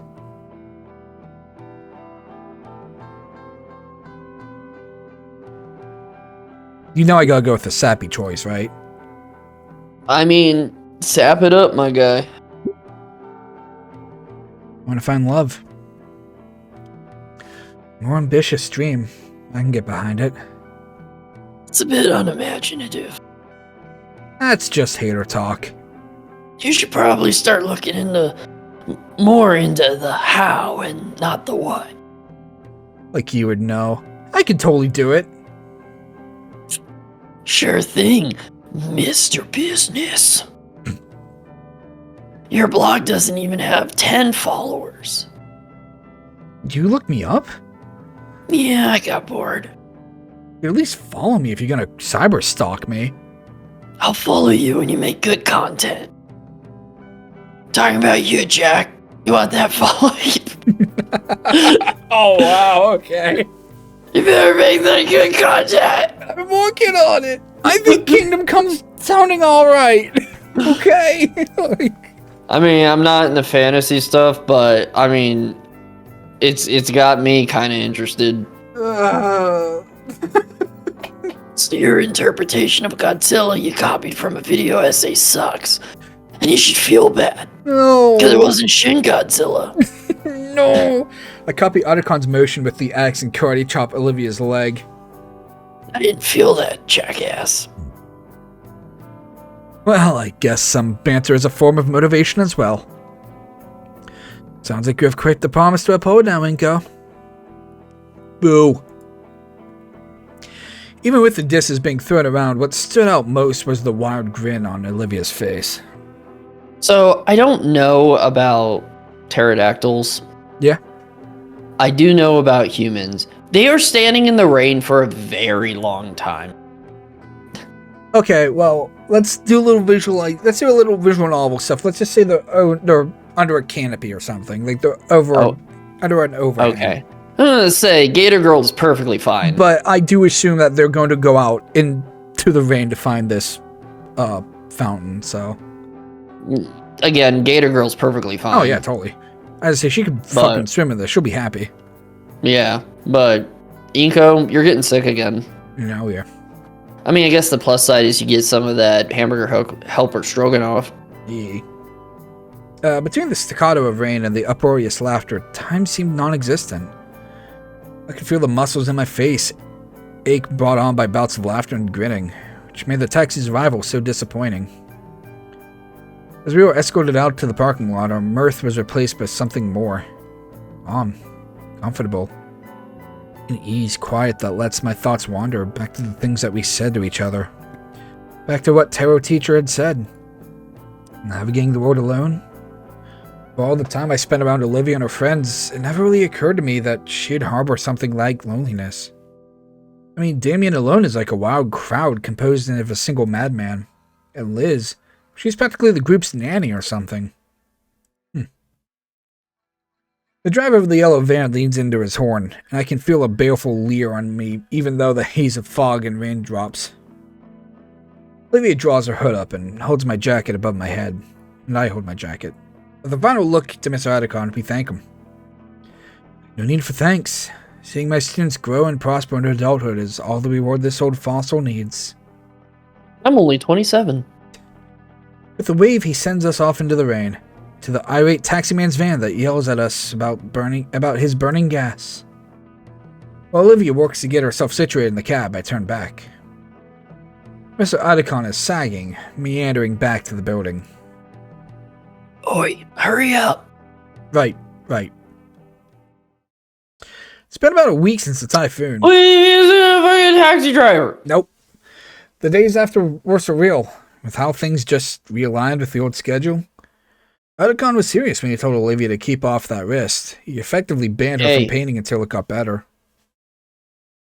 We got about 10 minutes. Should we just stop at the... It's been about a week? I want to see where this goes, just to be sure. If anything, we'll go back. Alright. Meaning all week I've been doing our work as a group, because it seems like it's trying to like bookend that section, so. Okay. It was exhausting.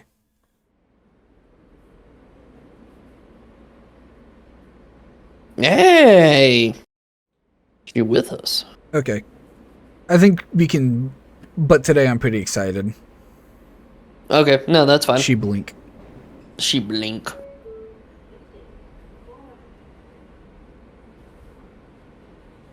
Blink, blink. Cool. Rapid fire blinks.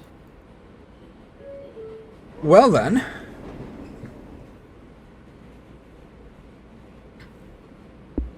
I mean, well then. But what is there to say? We definitely did a lot of Wani. You did the thing, but wait, scroll down. No, go back to scroll down. Oh, okay.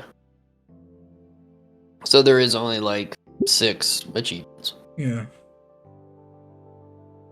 So, question: would we have, if we didn't hug the gator in the first one? Would there be a way to hug the gator in the second go around? I assume so. And then would that be the achievement picture? I Or would do you probably only get assume. the I would probably achievement assume for not. that? I think it would have to be this picture. Okay. I mean,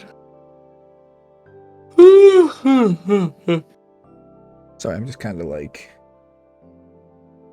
it really does suck because I would love to just keep going, but That's okay. it's like the perfect place to stop. Yeah. You know what I mean? Yeah. I mean, I'd love to do another fucking hour, but most likely gotta work. Work tomorrow. Yeah. Ah.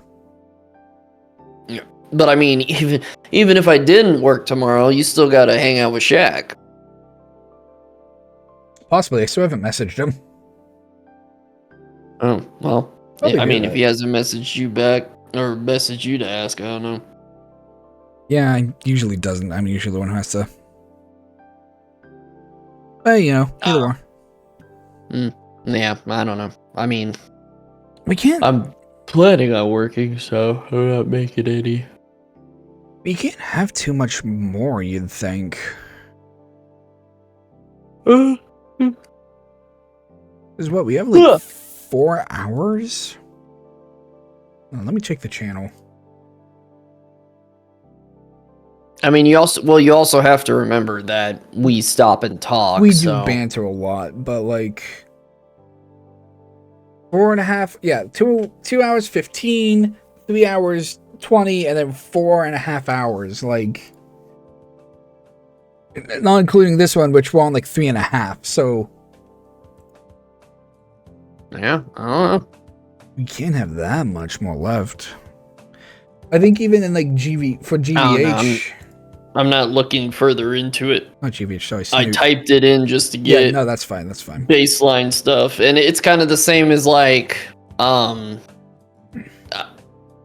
reason why I went on website and started sending you pictures because I was hoping that someone had clipped out that animation because I wanted to see it again. Oh, but you want to see it? Yeah, Which one? yeah.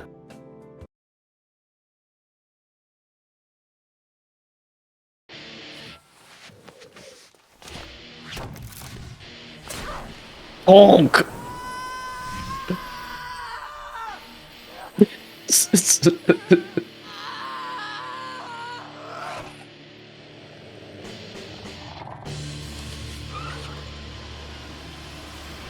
It just fucking takes off.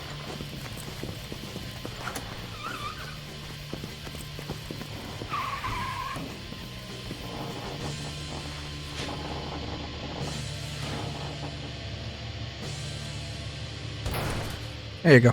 Yeah, thank you. Yeah. But yeah, I since I wanted to see it again, I was like, oh, he said he saw it on Twitter, and then I had the thought, no, Yeah. because if I go on Twitter, it's gonna fucking You'll end up in the same situation I'm stuck in. So, like, exactly. And so I was like, no, fucking, not even do that. if Not I even come across try. it again, I'll be sure to send it your way. All right. Yeah, because I like being surprised on this stuff. Yeah. And yeah, I mean, during this one, we had a couple of the animations, but going from like the first session, and then I think Because the third session was only like 2 animations, so sometimes I forget that it gets fully animated. Yeah, because we had because we saw like Otacon with the axe like day one Oh, of us yeah. playing this. We had no context yeah. for what. Yeah. Yeah, well, I didn't think it was part of the game, honestly. Yeah, I thought, because we were joking about, him talking to fucking Inco and being Yeah. all like American Psycho. yeah, we thought it was So- just some like Patrick Bateman like. Yeah, Me yeah. image So I'm thing. seeing it, and you're just like, oh god, No, so it's someone else had the same idea we did. yeah. So then it's like you saw that, and then I'm like, oh, that's funny, and then I saw it again, and I'm like, oh, okay, and then I kept seeing him with an axe, and I'm like, oh, this is gonna be something. Oh, yeah. No, I didn't even know it was part of the game, and it's kind of the same as when Inco's tripping. Yeah, I saw that a long time ago, but I thought it was just some picture, Yeah. something that the artist just did just because it can. yeah, And so I was I was like, oh, that's trippy. And then seeing it again, I was like, oh, it was part of the game. The little spoils like that where I have no context doesn't bother me. But there's a difference between little things like that seem like they could be whatever, and then things that you look at and you're like, oh, that's the ending. Like, I already know that. You know what I mean? yeah. Yeah. Are we still recording? Yeah. Oh. Okay, well, I'll shoot this to you real quick. You can look at it later, but it's because the fucking train lady, which reminded me because of where we left off. There is one picture that I've seen so far of train lady, and it makes me mad because that's it.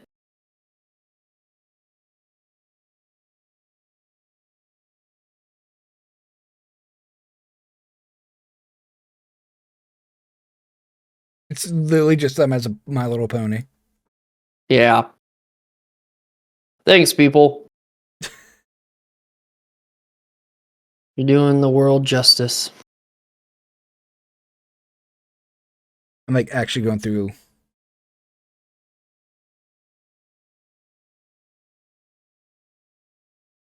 Is there any? I guess I probably shouldn't be looking for mods yet. Yeah, I I wouldn't. I just want to see if there Just- is any.